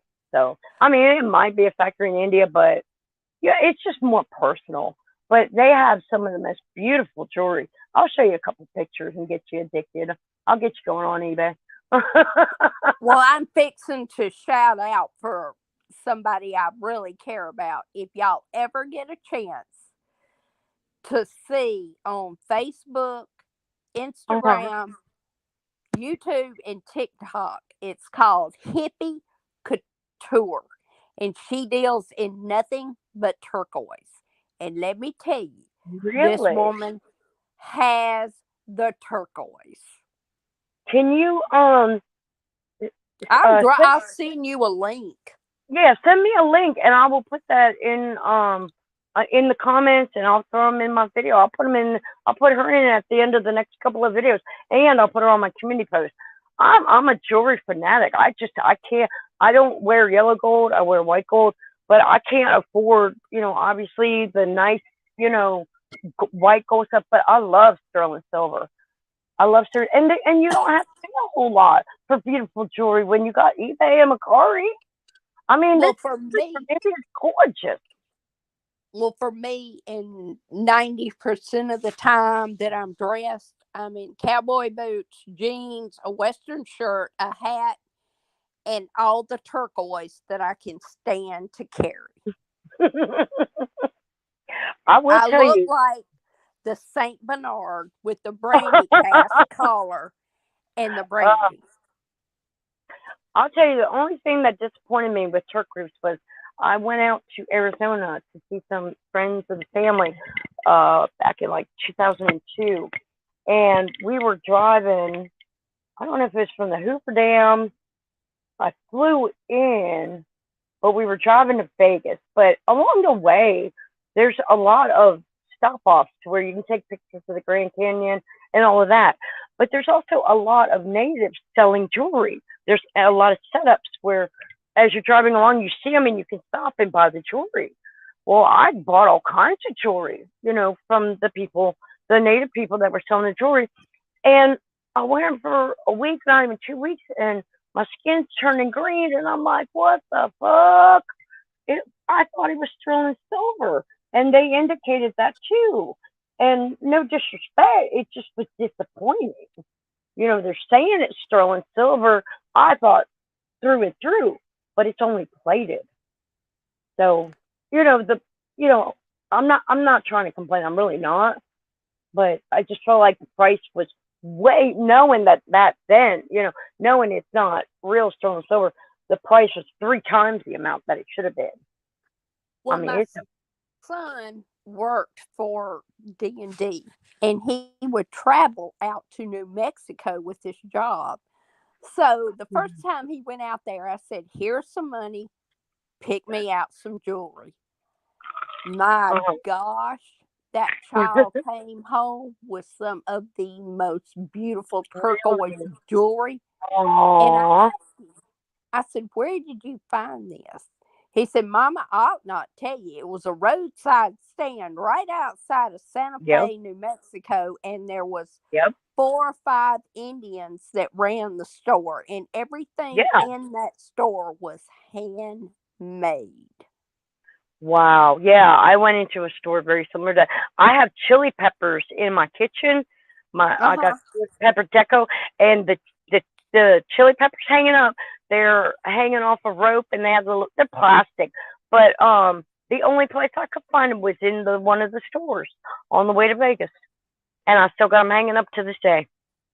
I would love to take another road trip out to Santa Fe. I was just going to say, that's something we might consider I don't know about in the summertime, but when the kids are going to be, I mean, they're 12 and 13, but by the time we get around to a road trip, they're going to be in college. So if we start planning now, it'll work out perfect.